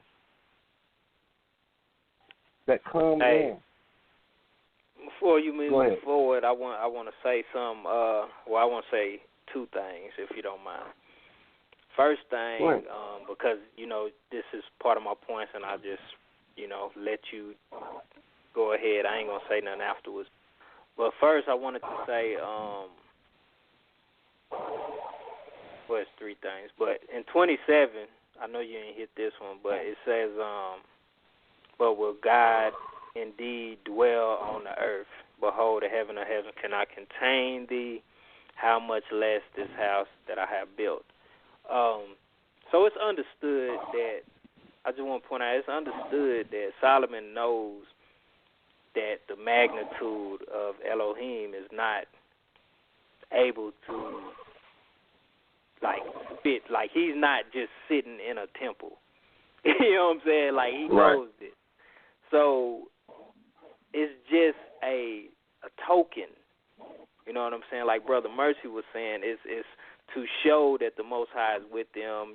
They, as we'll see later, this is dedicated to the presence of the Most High. This is something that they look at as a symbol of the Most High.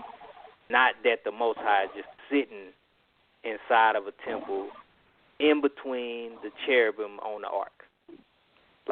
The Most High got to be pretty little to do that. You know what I'm saying? And they know that he fills the earth. So I just wanted to point that part out. And then also this supplication, as in 30, it says, and hearken thou to the supplication of thy servant and of thy people Israel. And then it goes on to start talking about, this token, this temple, the ark and everything, just like how they brought the ark out there to battle. We seen that didn't work.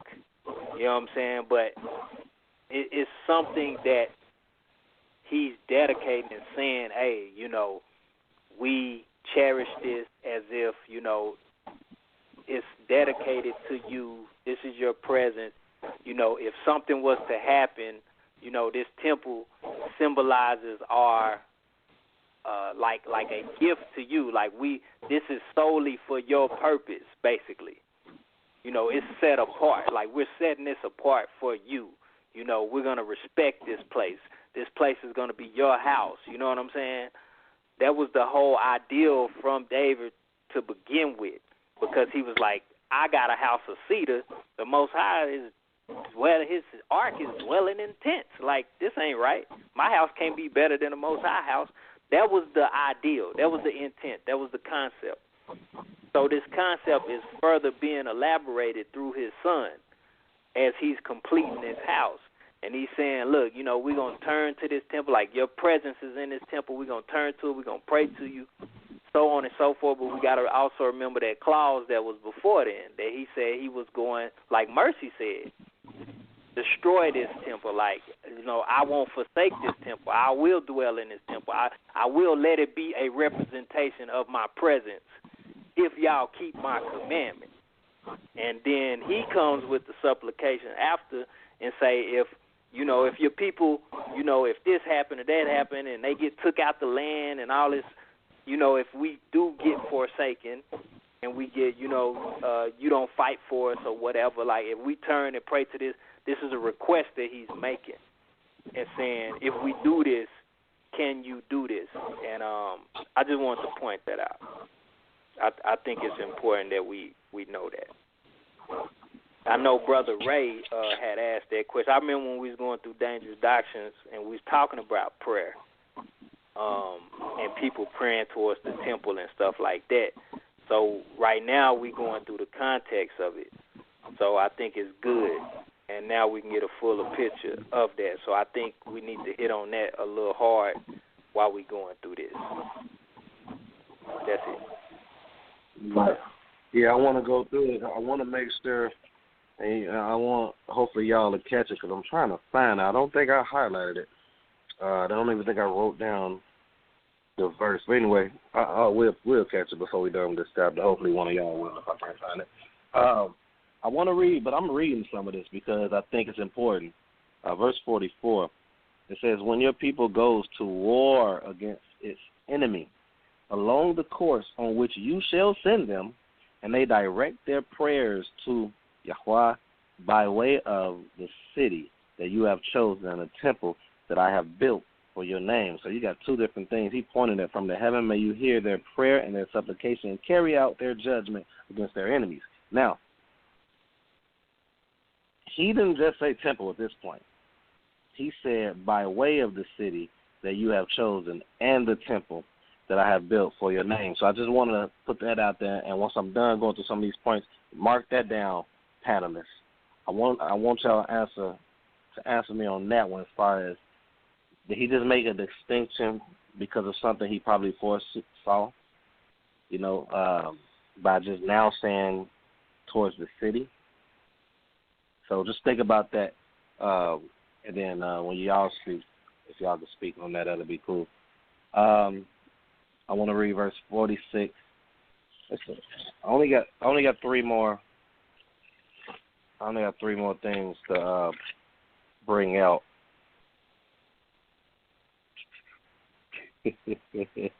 Verse 46 says, when they sin against you, for there is no man who never sins. And I want to make this clear. I've been saying it up until this point, and I'm going to continue showing further. It's a difference between a man that sins and a sinner. A man that sins, man, woman, that sins, and a sinner, okay? And I know Solomon understood that. When they sin against you, for there is no man who never sins, and you become angry with them, and you deliver them to an enemy, and their captors take them captive to the enemy's land far away or nearby. And they take it to heart in the land where they were taken captive, and they repent and supplicate to you in the land of their captors, saying, we have sinned, we have been iniquitous, we have been wicked. He making it, I mean, he pinpointed everything because he know that the Most High said that if y'all basically don't follow my decrees, my commandments, my laws, this and that, I'm going to forsake you, basically. I won't forsake you if you keep them. I'm going to forsake you. Okay, well, let me put this supplication, this prayer, let me put these things out there to the T. We got to also learn to be specific in our prayers, y'all. And that's that wisdom. We pray. We can in. Yeah. Man, let me go on and try to set something up for my people because I know what they're going to do according to what Moshe said. Right. He straight up, once he heard that, that's when he, okay, you know what? That wisdom, like you said, kicked in. He was very specific. And take note of that, y'all. Those that's listening, your prayers. Be very specific as possible. You know, even though the Most High knows. But Solomon knew that the Most High knew, so he was very specific. So let's keep going. And they repent. So I want to make that clear. He says, and they take it to the heart and the land where they were taken captive, and they repent and supplicate to you, to the Most High. To who? To God, to the Father. In the land of their captives, they admit we have sinned, we have been iniquitous, we have been wicked, and they return to you with all their heart and with all their soul in the land of their enemies. So they still in the land of their enemies who had captured them, and pray to you by way of their land that you gave to their forefathers, and by way of the city. So I guess I'm answering my own question. So pray to you by way of the where I'm at. Pray to you by the way of their land. He didn't even say temple at this point, that you have gave to their forefathers, and by the way of the city that you have chosen, and through the temple that I built for your name. Okay, so now you mentioned the name, the temple part right here. May you hear their prayer and their supplication from heaven, the foundation of your abode, and carry out their judgment. Forgive your people who sin against you. So we see that he can forgive by praying towards them. He's always been a forgiving God. All he wants us to do, or forgiving Elohim, all he wants us to do is repent or admit the sin, repent, turn away, and come back to him. He always made that available. We've been seeing a consistency until this point. It was nothing true, nothing like it wasn't, I'm not going to get into that. Let's keep going. And forgive your people who sin against you in all their transgressions. So all their transgressions, it was a method for all your transgressions to be forgiven back here in Dawid and Solomon's days. And all their transgressions that they transgressed against you, and let them inspire mercy before their captives, so that they will treat them mercifully. What do we mean by that? Okay, you still in captivity. Okay. Just pray, repent, turn back towards me, ask for forgiveness, and inspire. And hopefully by you doing that, and you going towards my way, now you're going to inspire mercy. Why? Because you've been obedient to my word. They're going to see that light. You see it today, man. And I want to go. So he's still going down. Hey, man, can I elaborate on that point you just said? Go ahead. Because it jumped out to me when you said it in verse 50. That last part where you say, and give them compassion before them who carried them captive, that they may have compassion on them. So, like he just said, you're still in captivity, right?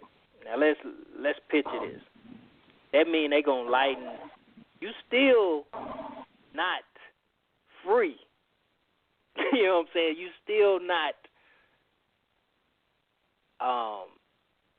where the Most High would want you to be, dwelling in the land and being prosperous as a nation. But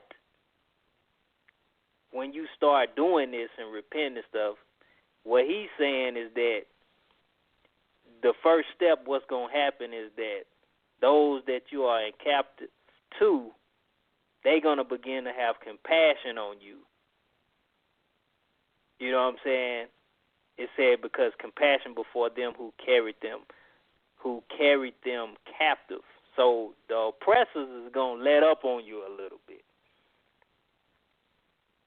Basically.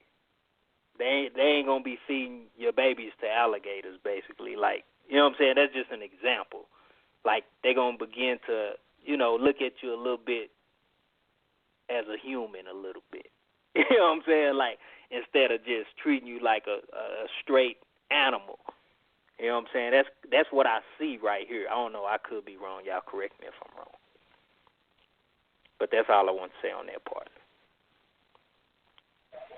Okay, and I got two more points. And I believe, if I'm not mistaken, whoever got chapter 9, that's going to be what I was hoping was in 9. I'll bring it out if y'all don't. But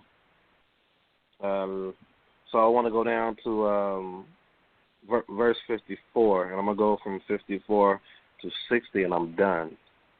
I'm done at 60, to be honest with y'all. I keep doing that. So 56 says, blessed is Yahweh who has granted. No, let me read 54, sorry. And it was when Solomon had finished praying to Yahweh, this entire prayer and supplication, very specific, y'all, in his prayer. So I want you all to really try to implement that in your prayer, man, and see if anything changes. He stood up from having knelt on his knees before the altar of Yahweh with his hands spread out heavenward. He stood and blessed the entire congregation of Israel in a loud voice, saying, I'm on verse 56, blessed is Yahweh who has granted rest to his people Israel, according to all that he has spoken. Not one word has gone unfulfilled from the entire gracious promise that he pronounced through the hand of his servant Moses, or Moshe. Okay. I'm going to jump down to 60. No, 59. So he's talking about the commandments and decrees at this point. It says, and may these words of mine that I have supplicated before Yahweh be near to Yahweh our God day and night, that he may grant the just due of his servant and the just due of his people Israel each day's need in his day. And I love the fact that he said that, man. That just, I didn't even pay attention to that part when I actually did this studying.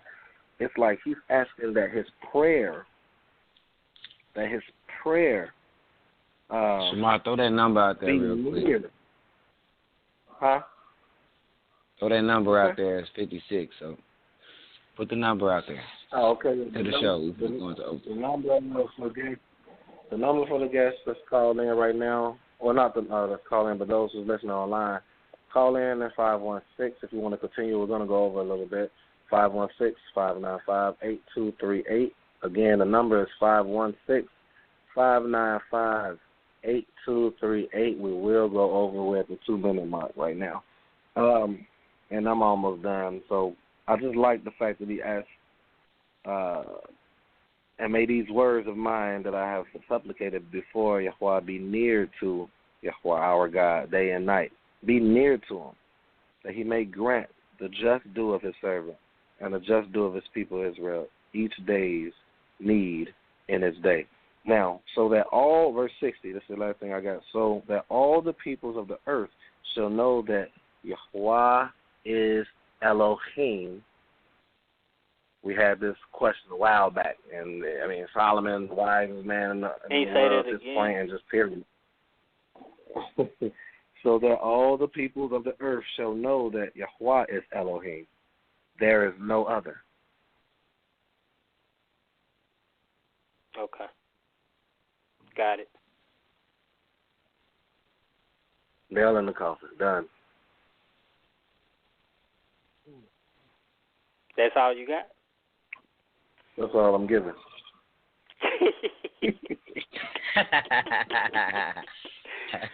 I'm going to let you go ahead. I got a few little things that I didn't jump out on. I tried to come in on points that he had, that I had, just to, so I wouldn't have to go through all this stuff. But if you would, you go first. Okay. So I know what I've seen, yeah, I kind of do. I'm going to start at 10. I'm going to work my way down. And it came to be the priest came out and set apart cloud, that the cloud filled the house of the Most High. I'm just going to say that. So the priests were unable to stand and perform the service because the cloud, for the esteem of Yahweh, filled the house of Yahweh. And Solomon said, Yahweh has said he would dwell in the dark cloud. Okay? We see this cloud. I want you to remember the Most High dwells in this cloud. All right? You're going to need this information later on. This is the only reason why when you get to certain books, you should know what they're talking about, because you read the previous books. You're not just picking stuff out.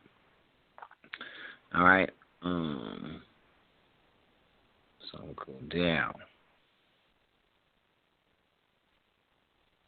Okay, he talked about, he went to 20, and I was on 19. So that was basically the same thing. Just 19. He didn't say 19, but I'm going to read 19. He read 20. All right. Only you do not build. Okay. Let me go to 18. But Yahuwah said to my father David, because it has been in your heart to build the house, and you did well as in your heart. Only you do not build the house, but your son who is coming from your loins. Okay? He does build a house for my name. All right? And that was Solomon, just like it was previously stated. All right? And he went to 20. Okay. But I'm going to skip down to 23. All right. And it says, well, 22, Solomon stood before the slaughter place in the front of the assembly of Israel and spread out his hands toward the heaven. And said, Yahuwah Elohim of Israel, there is no Elohim in the heavens above or on earth below like you, guarding your covenant and loving commitment to your servants who walk before you with all their heart. All right? Guarding the covenant with your servants who walk before you with all their hearts. Not just anybody, not just willy-nilly. All right? It says in 24, who has guarded that which you did promise your servant David, my father. Indeed, you have spoken with your mouth and has filled it with your hand, as it is this day. Now, did he literally do it with his hand? Or is this a what did I think call an algorithm or whatever it's called? And now, Yahuwah Elohim of Israel, guard what you promised your servant David, my father, saying, there is not to cease a man of yours before me sitting on the throne of Israel, only if your sons guard their ways to walk before me as you have walked before me. So could this be a reason why there's not a man sitting on the throne right now? Because they didn't walk in the ways? Let's keep going. 29. Sometimes I got to go up a little bit. Sometimes I got to remember that. I got to get the context. All right, 28. Quick question on what you just said real quick. Now, this is the Most High addressing the king specifically, right? Well, hold on. Sorry. This is, right now you talk about, that's what the Most High has said to him, but he's repeating it right now. So, right, the promise. Therefore now, right. Lord God of Israel, keep with thy servant David, my father, thou promised him, saying, there shall not fail a man sit on the throne of Israel, so that thy children take heed to their way. Now, what I'm asking is, it really falls on the king, right? Or, I mean, at the end of the day, it falls on the king, right? That's what it looks like to me. As I'm reading it, it's talking about what the king does. If the king is out of order, the nation out of order. And I think it's going to be some examples of that as we get later on in the scripture. Okay. But if the king do right, I just want to ask that, you know what I'm saying, and see what was the ideal of that, because that's what I was getting from it. But you know what I'm saying, we trying to make sure we all aligned with our thinking on this. Right, because I mean, they do say your son guard the way to walk before me, as you walk before me. This is what the Most High said to David. You know what I'm saying? So, in my thought process, this would be out of his lineage to sit on the throne, and they'll continue to sit on the throne if they follow the laws. What verse y'all on? 25. Okay, go ahead. Okay. I'm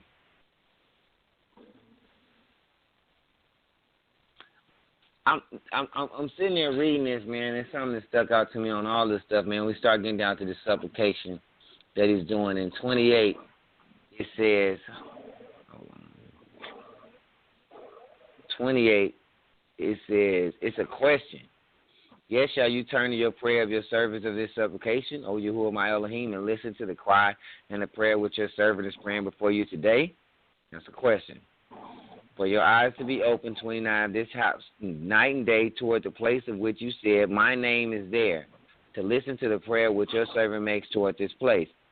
Then shall you hear the supplication of your servants and your people of Israel when you pray toward this place, when you hear in your dwelling place in heavens? And shall you hear and forgive? Questions. Question mark, question mark. All right. I'm going to read all of it. But I'm going to go down to 34. Then hear in the heavens and forgive the sins of your people Israel and bring them back to the land which you gave their forefathers. All right. I was kind of like sitting there tripping about this because he's talking about this captivity thing, right? Okay, in 33, I'm sorry, I got to always give context. When your people Israel are smitten by your enemy, before an enemy because they have sinned against you, and they shall turn back to you and confess your name and pray and make supplications to you in the house, then hear in the heavens and forgive the sins to you and bring them back into the land, right? So he's already knowing that when people come and capture you or take you or war happens, that you get captured and taken away. Okay? That's just point blank period, you know. And then 35. When the heavens are shut up and there is no rain, and they sin against you, when they pray towards this place and confess your name and turn from their sins because you afflict them. Wordage. All right? This is the Most High afflicting a group of people, Israel. Okay? You have to see the word is using, all right? Then hear in the heavens and forgive the sins of your servants, your people Israel, for you teach them the good way in which they should walk, and shall give rain on your land, which you have given your people as inheritance. All right? This is this supplication that he's saying. And like I say, this is the wisest man, right? But he's kind of repeating scripture also. He's kind of saying what the Most High has said he'll do. The promises he's kind of repeating back to him, the things that the Most High has said. This is what, you know, he's having faith in, and he's trying to ask also, will this suffice for when we act up and we do wrong? He's also letting it be known, you know, he's asking will they be forgiven when they mess up and they're taken away, and the Most High afflicts this people. All right? Will you turn back from that and that anger that you have on us, basically, and bring us back? And he talks about scarcity of food. And then, yes, it goes down to also concerning the foreigner. All right? Now, look at 45, because something is sticking out to me about this whole prayer thing. And it's going to be revealed in 9, I believe. 45, then shall you hear the heavens in prayer, their supplication, and maintain their cause. He's asking questions. All right? 46, when they sin against you, for there is none that does not sin, and you become enraged with them and give them enemies and they take them captives in the land. I just read Deuteronomy 30 about him taking them and being captives in the land, and I want to also use the words where he used the compassion and all that stuff. And all those words was used in prophetic Deuteronomy when it was talking about he'll have compassion on them and he'll turn back the captivity on the captors. All this stuff is like already previously said. So Solomon knows what's to come. They all know what's to come. The bad part about it, they all know and they still did it anyway. All right.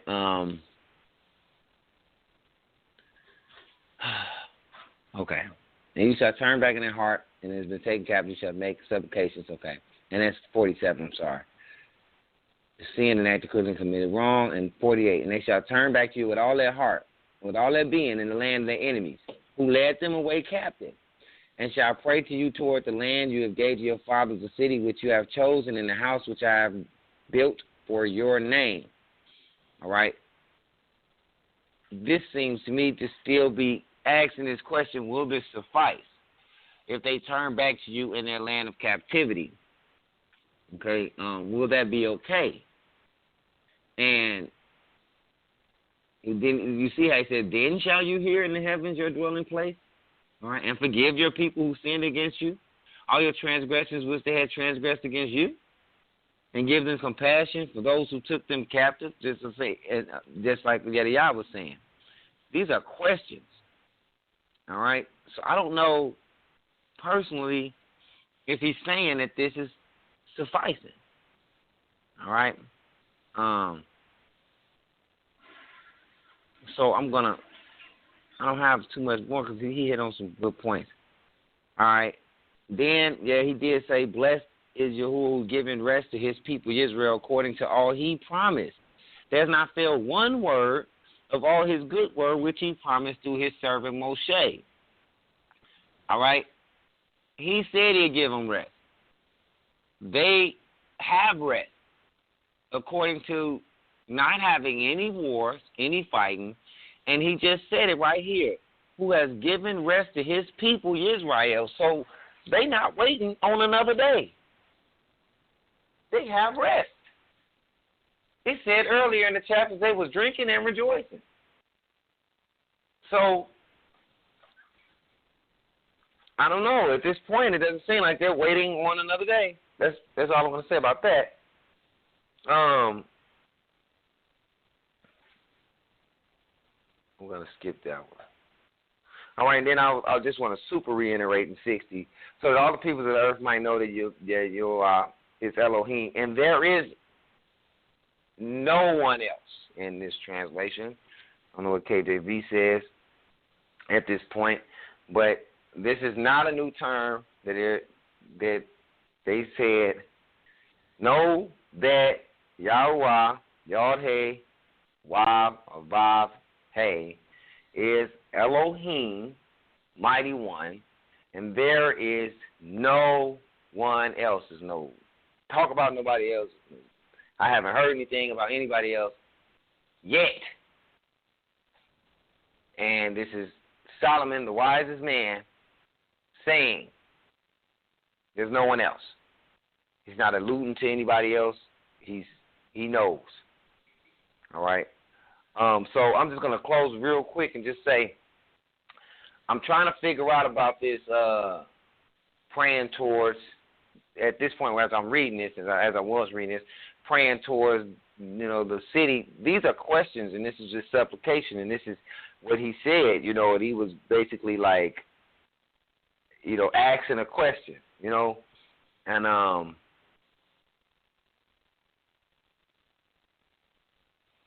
your answer gonna be answered in chapter 9.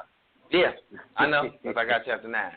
So I don't want to jump forward. That's all I had to. That's why I gave my little pause. I was reading a little something, but So if I could, go ahead. Just go ahead and throw this a little bit out, so we can go ahead and move to this last chapter, man. We only got 30 I'm not even gonna go over everything I was gonna go. Y'all pretty much hit like 90% of everything that I had anyway. But what I am going to do is I'm gonna super capitalize. I see your super and I raise you a super, and I'm gonna capitalize on this 60 as well. What I want to do is go up a little bit though, and it says that he maintained the cause. This is coming at the tail end of 59. I want to give it some context, as we love to do here. You know what I'm saying? On the reset button, or as Brother O called it, his talk once talk contextually. Okay. He maintained. Okay, we all know what the word maintain is, I believe. The cause of his servant and the cause of his people, Israel, at all times. So this is going to tell us what the purpose of his servant, which is Solomon, and Israel as a whole, as the matter shall require. Colon. That means 60 is telling us what we just read. That all the people of the earth may know that the Lord, YHWH, as the brother said, is God, Elohim, and that there is none else.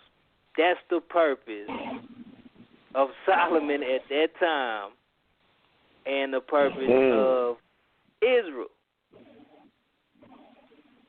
If you not doing that, you ain't serving the purpose of Israel who you say you is. According to the wisest man, which you would attest to, because that's book. You know what I'm saying? That's what the book say. No, my goodness. Is saying you not fulfilling your purpose.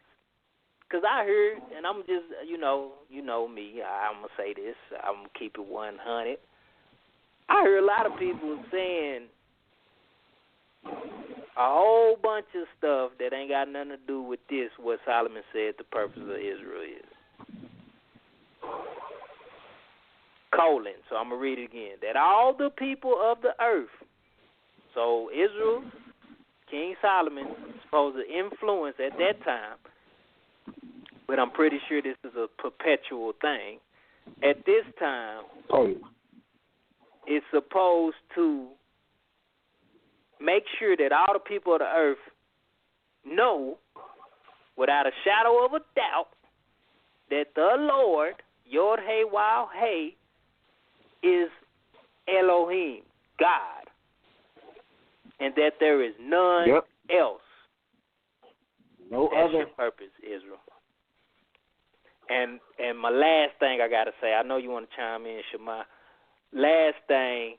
I'm done. I'm preparing nothing. Oh, okay. The last thing I want to point out that I felt like was important when you jump down, starting at 62, all the way to the end of the chapter, is basically King Solomon is making sacrifices of dedication to the temple. All right, in verse 63, when you go down, it talks about him offering, the peace offerings and offering unto the Lord 20,000 oxen. But when you get to the last sentence in the verse, it says, so the king and all the children of Israel dedicated the house of the Lord, dedicated the temple, right? That word dedicated there is constructed YHWH, right? That's third person, masculine and feminine, past tense of the verb hanach. And that's H2596 in the concordance. And the female noun, not the verb, I just said the verb, the feminine noun is Hanukkah. Hanukkah, which means dedication. Which in the English tongue is Hanukkah. And when you go to 65, it says, at that time Solomon held a feast. Instituted a celebration, bro. Instituted. Go ahead, though.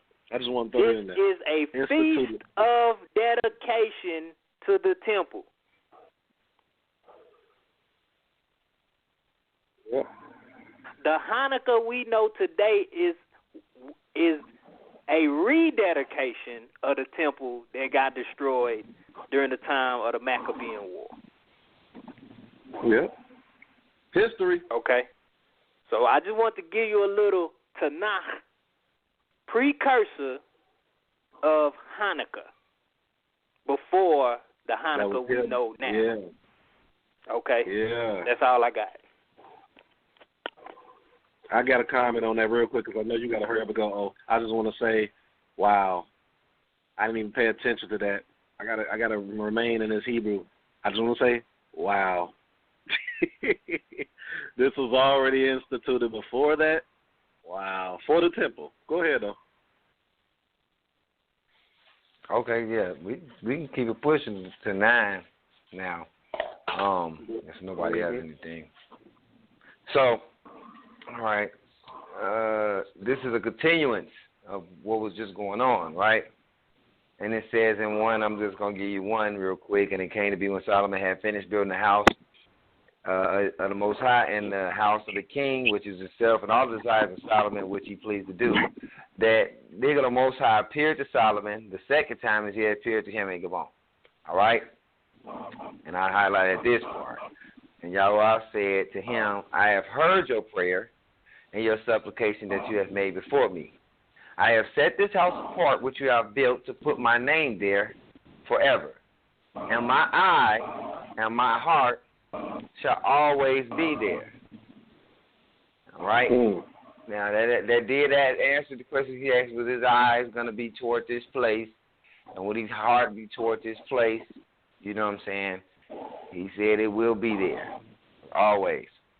All right? And you, if you walk before me, as your father David walked in integrity of his heart and uprightness to do according to all I have commanded you, if you guard my laws and my right rulers, then I shall establish the throne of your reign over Israel forever, as I promised David your father, saying, there is not to cease a man of yours on the throne of Israel. If you at all turn back, you or your sons, from following me, and do not guard my commands, my laws, which I have set before you, but shall go and serve other mighty ones and bow yourselves to them, then I shall cut off Israel from the face of the soil which I have given them, and send away from my presence this house, and send away from my presence this house which I have set apart for my name. And Israel shall be a proverb and a mockery among all the people. Wait a minute. Is that being read right? If they sin, and his sons after him, they don't walk in his laws, his presence will not be in this house. Am I reading that right before I go on? And he'll send them away, and there'll be a proverb and a mockery. So let me ask a question to your question. Question with a question.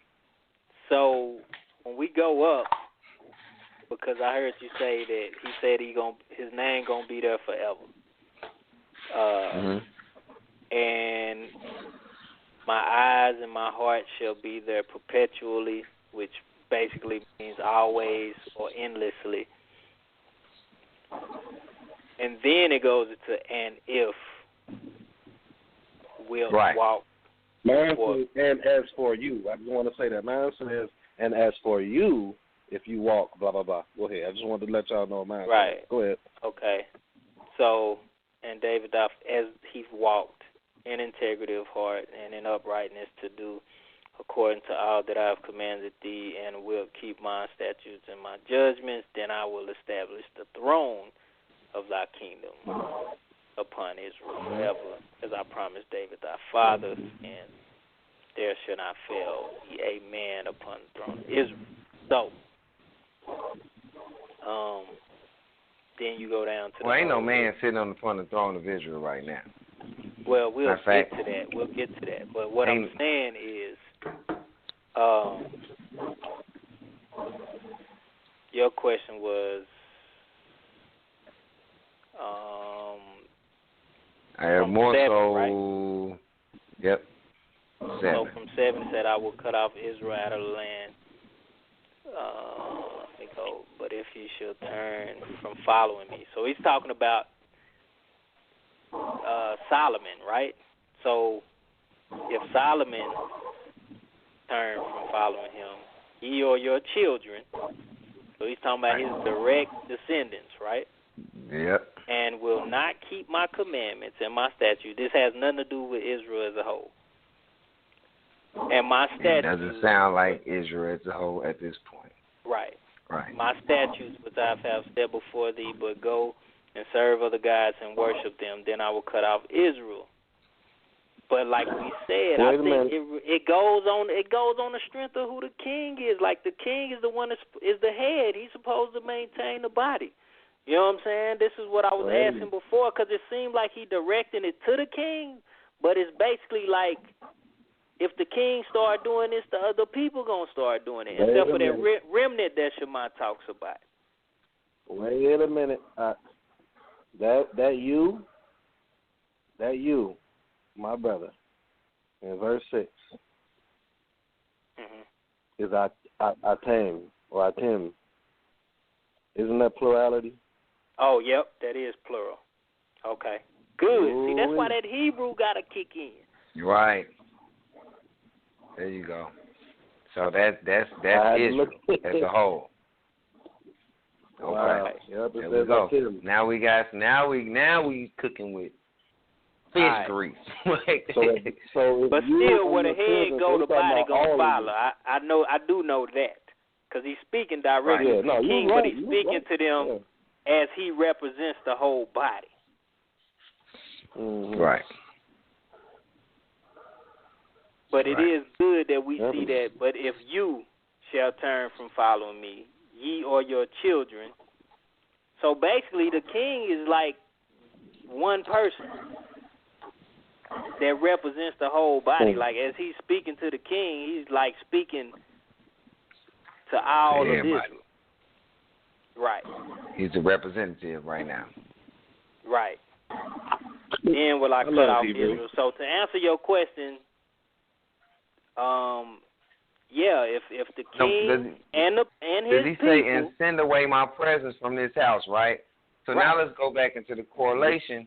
He's saying, I'm not even going to be in this house no more if y'all act up, right? My presence ain't going to be here, right? Right. So let's go back to is that going to be my only question to your question real quick, because I know what you're asking, and it makes perfect sense. But then again, I got a question for you. What's your question? You know how it's always a remnant? Is it possible that the good remnant, you know what I'm saying, the ones that are, will his presence still be there for them?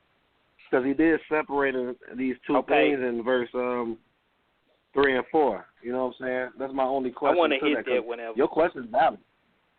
Yeah, your question, I just want to say one last thing to him real quick. Your question. Yeah, because I'm not doing this ain't no trick questions either. This is real questions. I ain't I ain't doing no. I think it's a genuine question that you ask. It's a good question. You know, the only thing that I do from that question, because I don't have the answer, this is what I just use consistency.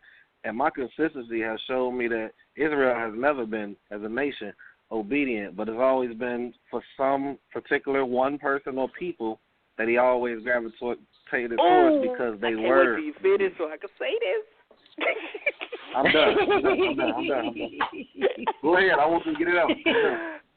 All right. So this is what I want to say, man. Like, what I'm getting from it, and I'm glad you asked that question like that, because it goes perfect with what I want to say. That's why it started ramping up in me. I was like, I got to get this off. But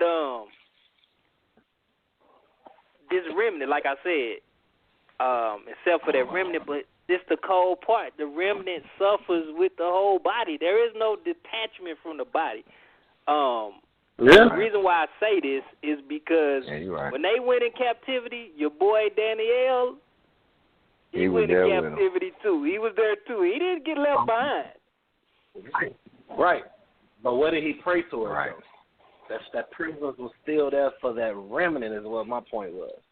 I think. Yeah, that precursor. And some people got brought out of captivity, and some people died in captivity. So But my thing is, you know, a temple was still, well, maybe not that time, huh? We got to get there. Yeah, we got to get there. We got to get there. We got to get too far ahead. I brought up Daniel because I just wanted to, you know what I'm saying, use that reference. Right. We don't want to jump off. Because part of the what he said, I will cast out of my sight. His sight, he just said he will always be there in that land. That's why he said the city and the temple. Yes.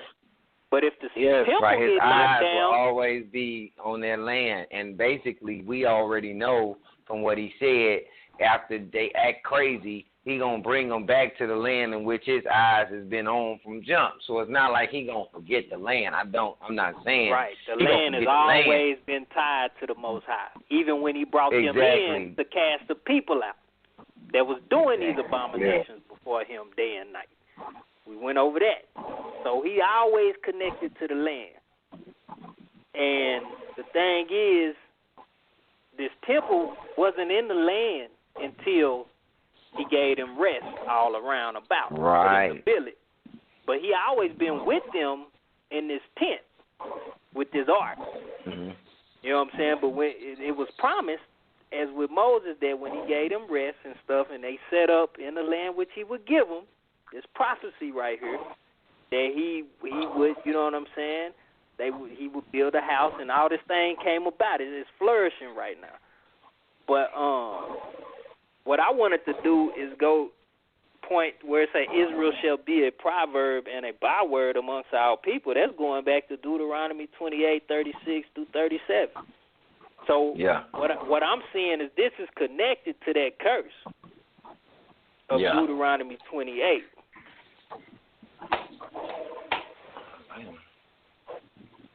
I agree. I agree, because that's the same word that it was used, and it's over the same thing. I mean, it's because they was disobedient. That was the reason why he said it's going to happen. That was one of the curses. And then he reiterates it here again. I mean, he's been reiterating it this whole time to say, all right, look, we got this temple set up. Now we got this temple set up, and let me tell you one more again, just in case you forgot. You know, I know you just repeated it to me and said this, but let me tell you again, I'm going to knock y'all off if y'all are disobedient. Right. Saying so, I do see, and then he just reminded him of them of one of the curses. Right. A proverb and mockery, you know what I'm saying? And so I kind of want to. Okay, so let me get your question. Let me ask another question, because this is getting deeper into me. You know, now I got questions and questions. Do you feel like the supplication that he asked the Most High about turning in captivity towards the land, do you think this is the Most High approving of the turning towards the captivity of the land? Like turning up to the land while you're in your captivity? Yeah, I said that. For me, yes. I said it first. Okay. I say yes in context. That's my answer. Yeah, my I would answer say is yes in context. I would say, like he said in context, I would say this supplication is him asking. You know what I'm saying? Like we said, he asked. Now the Most High appeared to him again in a dream, like he did, because we know he appeared to him in dream beforehand. He appearing to him again in a dream. He answering, and he's saying, basically like, like he kind of referring him back to Deuteronomy, like, you know what I'm saying? I already told you if y'all. But now he's, you know what I'm saying, basically he didn't say nothing about no temple if they turn to the land and all that. There's some added stuff that he added in there. But I think it's just because he understands that that's where the Most High dwells, and his eyes is always there. Like, you know what I'm saying? So he's saying, okay, since I know that you said that you're there in the land, if we turn towards that land, that's just like you just praying to the Most High. But we also know the Most High is everywhere, as he said. Like, right. Ain't nothing hold the Most High, like he ain't just in no temple either, but this is just his, you know what I'm saying, his kind of like his ideology of it. Not to say if you don't pray towards it, but I just think he's asking. What's up? Peep game real quick. Okay, when he was giving a supplication, now this is something that just came to me. It's not like a previous thing.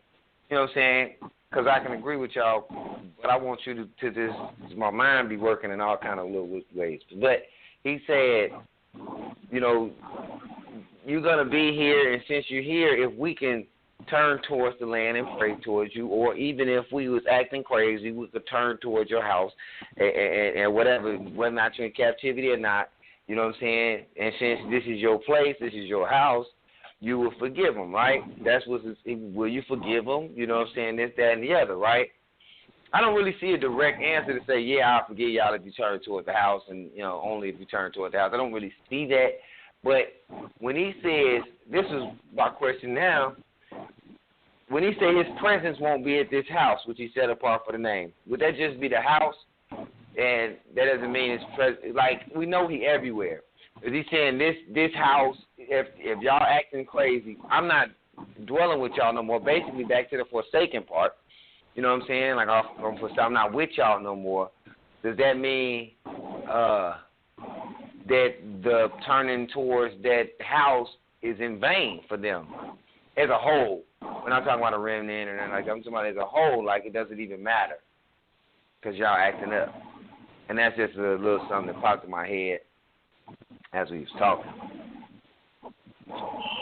Okay. I don't know if you because he did say it sounded like he's talking about the presence. His presence. He said, "And send away from my presence this house." Which, okay, wait a minute. I read it, now I'm reading it, and I think I'm understanding it. But that's what I was kind of asking. So I cut off Israel from the face of the soil which I have given them, and send away from my presence this house. Not send my presence away from this house. Okay? So, that is the temple being destroyed. Right. And he's still, in the land, is still the land in which he, so I had to, kind of slow it down, look at these comments. Oh, I got another one. Go ahead. No, go ahead, because as I read it again, I see. Yeah, if you keep right after the proverb and stuff, it said, and this which can be considered a prophecy. Verse 8, and right. At this house, which is high. So it's a high place. You know what I'm saying? Like how they said there was no house of the Most High to dwell, so they sacrifice in high places. I remember you asked that last show. A high place is just a place that is considered highly, like, holy. You know what I'm saying? Like, considered, like, this, like, you know how they say the holy of the holies? Yeah. So basically that's what a high place is. So it says, everyone that passes by it shall be astonished and shall hiss, and then shall say, why hath the Lord done this unto this land and to this house? So the house is going to get destroyed, and the land going to be desolate. The land going to be deserted. Yep. That's the problem. That's the scripture. I ain't gonna say. I'm not gonna. I just ate. And words. It said, and they shall answer because they forsake the Lord their God, who brought forth their fathers out of the land of Egypt, and have taken upon other gods and have worshipped them and served them. And if you don't mind, I just want to say that worship them and serve them is the same word in the original text, but we see two different renderings. Worship them and serve them. And not to mention, this is the same word I've been going over and over again, which Shema also pointed out, 87812 Shachah, which they've been translating is obeisance. Now they want to say worship. Wait a minute. Stop. You're killing me.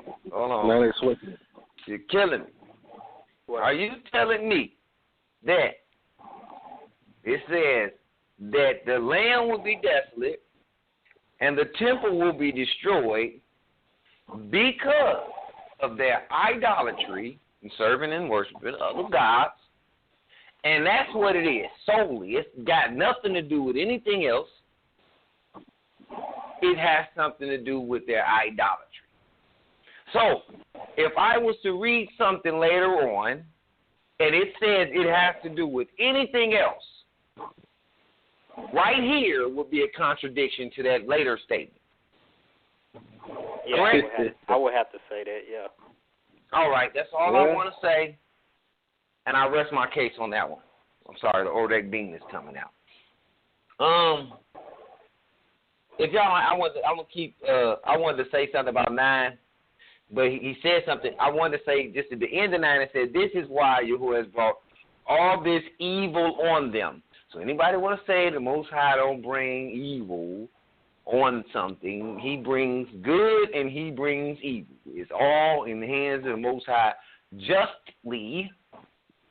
whatever he feels to be just or whatever he wants to do. His avenues on what he brings, it doesn't matter. It still comes from the Most High. The destroying of the temple came from the Most High. The desolate of the land came from the Most High. Of the previous statement in context, of all there being a mockery, it came from the Most High. The curses, it came from the Most High. Nothing, I put it out there for people that might feel like, oh, the Most High doesn't do any evil. Like, he doesn't do evil, but he, like the word evil, that's what people have to understand too. Evil ain't what people are sitting there thinking. Everybody associate evil with some kind of satanic being. Evil just is like, give me a word, a synonym. Bad. I think I need a better word than bad. Something that's not prosperous. Right, but I'm saying though, the fact that that word evil, people associate that with like the devil or some demons or something of that matter, and it's not. That's not. We have to take the religious context out of the word evil to understand that the Most High, that evil is like more so something that's not good. It's not prosperous for that certain people. But does it mean like we think evil as unjust judgment? Like, you know what I'm saying? Like we would think, oh, evil. Like them people just evil. They just do stuff just to be doing it. This is a just thing that was done because of something they did, and it was called evil. The way I was brought up and the way I had thought of evil would just mean someone maliciously doing some things that ain't got nothing to do with nothing. I just went up and punched somebody in the face. That's evil, right? But this is not in that context, but that's the only definition I was given growing up. So that's why I highlighted that, because of the fact that this word evil was used on a judgment that was just. Unhappy. There we go. That's even. I've been trying to find a word. Producing sorrow, distress. There we go. Injury or calamity, as evil tidings, straight out of evil Webster. arrows, evil days, evil. Right. All right. I'm gonna keep on going, so I'm gonna be able to open the floor. This, that, yet. I don't want to. We kind of deviled on that, and I'm talking about. I got my answers. I'm so glad I got my answers. I'm gonna go down to 20. I'm gonna skip down to 20. Oh, this is what I was looking for. I'm not gonna skip down to 20. Remember I was talking about Pharaoh? It said he'd be taken. Now, peep game in 16. Pharaoh, sovereign of Mizraim, had gone up and taken Gezer and burned it with the fire and killed the Canaanites who dwelt in the city, and had given it as a payment for the bride of his daughter Solomon's wife. I'm not understanding what's really going on here. Maybe this could be a question that's answered on his Talk Once radio. You know what I'm saying? Like YHWH had did it. But y'all understand what I was like? He said he took her, and then it says, here go Pharaoh, sovereign of Mizraim, had gone up and did this as a payment for the bride, the payment for the bride to his daughter Solomon's wife. What's going on? Like I missed something. I think I missed something, okay? I just found what I was looking for, but that wasn't even my highlighted point at first. But I'm going to go down to 20. Just keep that in your head, YHWH and Shema. 20. All the people who left were the Amorites, Hittites, Perizzites, the Hittites, the Jebusites, who were not of the children of Israel. Their descendants who were left in the land after them, who the children of Israel had not been able to destroy completely. Prophecy. We was talking about this prophecy that Most High said you won't wipe all them out. But here's the purpose, all right? From these, Solomon raised compulsory labor as it is to this day. So they was used for labor. And they was used to provoke Israel to see if they really was going to follow. Like he had double purposes in these people sitting here.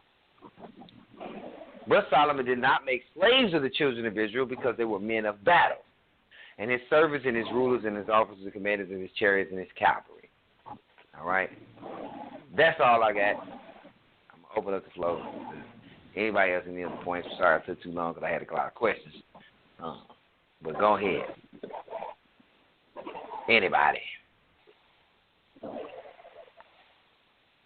I would just say, I think it's crazy that part where he say the children of Israel was not used for, your rendering said slaves.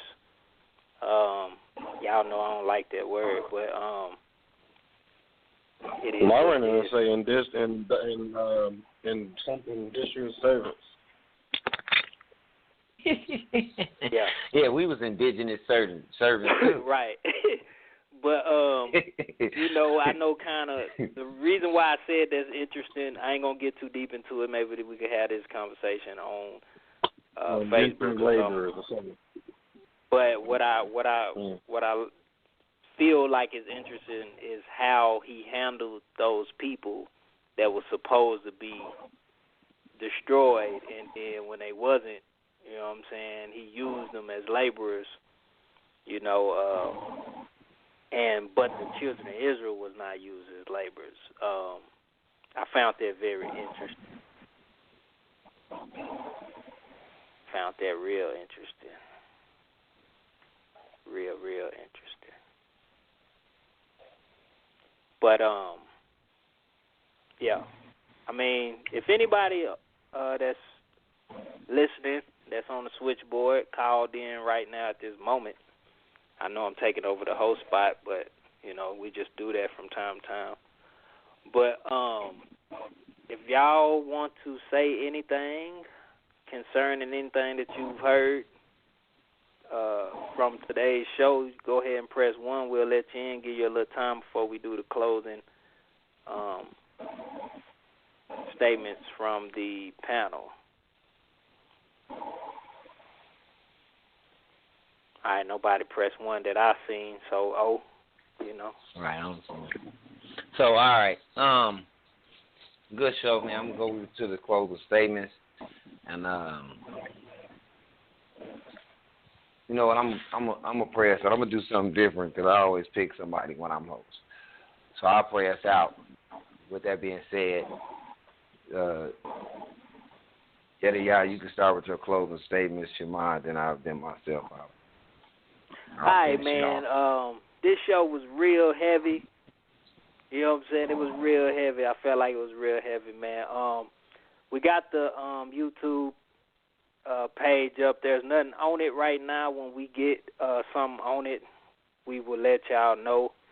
But it is called His Top Ones Talk Radio.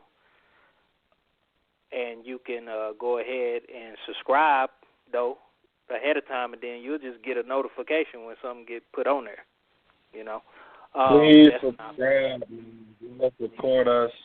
You support the Most High has us doing. And when I say us, I'm talking about you all as well. We all in together. Please subscribe. Sorry, I had to jump in and say that. I'm sorry. Oh, I forgot. Go ahead. Oh, yeah, for sure. Yeah, and then also make sure y'all, if y'all not already added to the new group, make sure y'all search it and add yourself. His Top Ones Talk Radio on Facebook. That's the new group that I made specifically for this show to follow along with this show. So the people that I seen came on today, I might go ahead and add you. You know what I'm saying? If you're going to be following along with us as we going along. And that's pretty much all I got.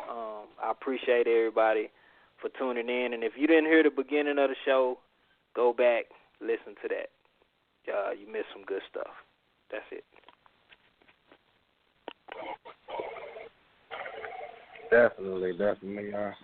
I enjoyed today, man. A lot came out, even things that I didn't even really pay attention to during my studies. I think it's amazing, and I hope you all share this show. I know I haven't been seeing a lot of people share the show other than the panelists. If you felt you learned something good today, because I know I have, or I did, I really encourage you all to share this show. I believe it's a new season, so let's do things newly or differently than we did before. Let's participate. You know, you believe in this show, you believe in this platform that the Most High has given us, you know, be a part of it. If you're not really a part of it vocally, be a part of it by helping get it out there. I'm definitely going to share this show a couple times because today was straight fire. Or what they say, the youngins say today, lit. I don't like that word. I don't like none of these. But anyway, shalom to all of you all. That's all I got, man. All right. This is Brother Oric Dan. I've been your host today. I like to say it was a great show. A lot of stuff has come out. I've got some answers to some things I was asking a long time ago. I asked y'all something a while ago. We was talking about something on the show. I looked up some things, and we kind of waited till we got here contextual. I looked it up, but then we really ain't dived into it. And I've been trying to do that with my studies. That's why I kind of stopped some other studies that I was doing, because it kind of helps with the contextual thing. It slows down what you learn, because I know a lot of times we want to learn everything real quick. But sometimes cramming yourself with a bunch of information, you miss some things. So this, the way we kind of do it has been helping me a lot, because of what my preconceived notions was, everything that I've had previously in my brain. I have to erase those things. That's just why sometimes it's hard to catch it. We catch ourselves like, I kind of want to go forward. I kind of want, because we know so much. And we've crammed ourselves with so much information over the time frame of the years or whatever that you've come back. It's no problem with slowing it down and now breaking it down chapter by chapter. There's no shame in that. And the heart of the matter would be the fact that you really want to get the understanding. We don't have to speed through things, okay? It is no rush, all right? As far as my studies, I'm starting to realize that I have to kind of keep it centralized on contextual, unless I want to just keep reading so far ahead, on my own. But I can't jump around anymore because of certain things. It's things that's brought out in this show, and it's not to sway anybody's thought process. We thank everybody for bringing in, and then we just want you to just stick with us as we go through this thing, because I promise you it's going to get juicy as we start to get to the prophets. And I'm not saying that because I know anything, but what I'm saying is we've seen so much thus far, and we haven't even gotten into latter prophecies. We haven't even gotten to the thing that certain people have squeezed to be what we're living in today. So as we get there, we just ask that y'all hold on, and, this is for the people listening online, mostly because of callers, they call in, and they call in regularly, and if you don't call in regularly, that's fine. You can listen back on the shows and all that. So we just say, that's when I say stick with us. If you're busy, just go back and listen, But neither here nor there. I'm going to wrap this up. Like I said, I thank everybody for tuning in, whether or not you tuned in to the live show or you listen back. We just appreciate that. Like the mission statement say, we just want the truth. I'm just going to wrap that up. And we have no agendas, all right? All of us have started out with a different belief system until we ran across some things. This is the reset button. You don't tune into the reset button unless you really feel like you want to reset. This is point blank period, and sometimes everybody's not fit out to reset. And we're not mad at you if that's just not what you're about right now. That's fine. All right? This is what the Most High has put on our heart to do. Like the temple with David. Whatever. All right. All minds clear. Thank you, Father, for allowing us to gather in your name, allowing us to be able to get understanding of your word. Thank you for applying your wisdom and your understanding of what we need to do. We petition you right now to continue to grow us within your word and within your presence and within everything that you want us to do. Help us to fulfill the purpose that you have us here for. guide us, protect us, and our family members as we go through this next week, and give us more understanding on life, health, and spiritual wisdom.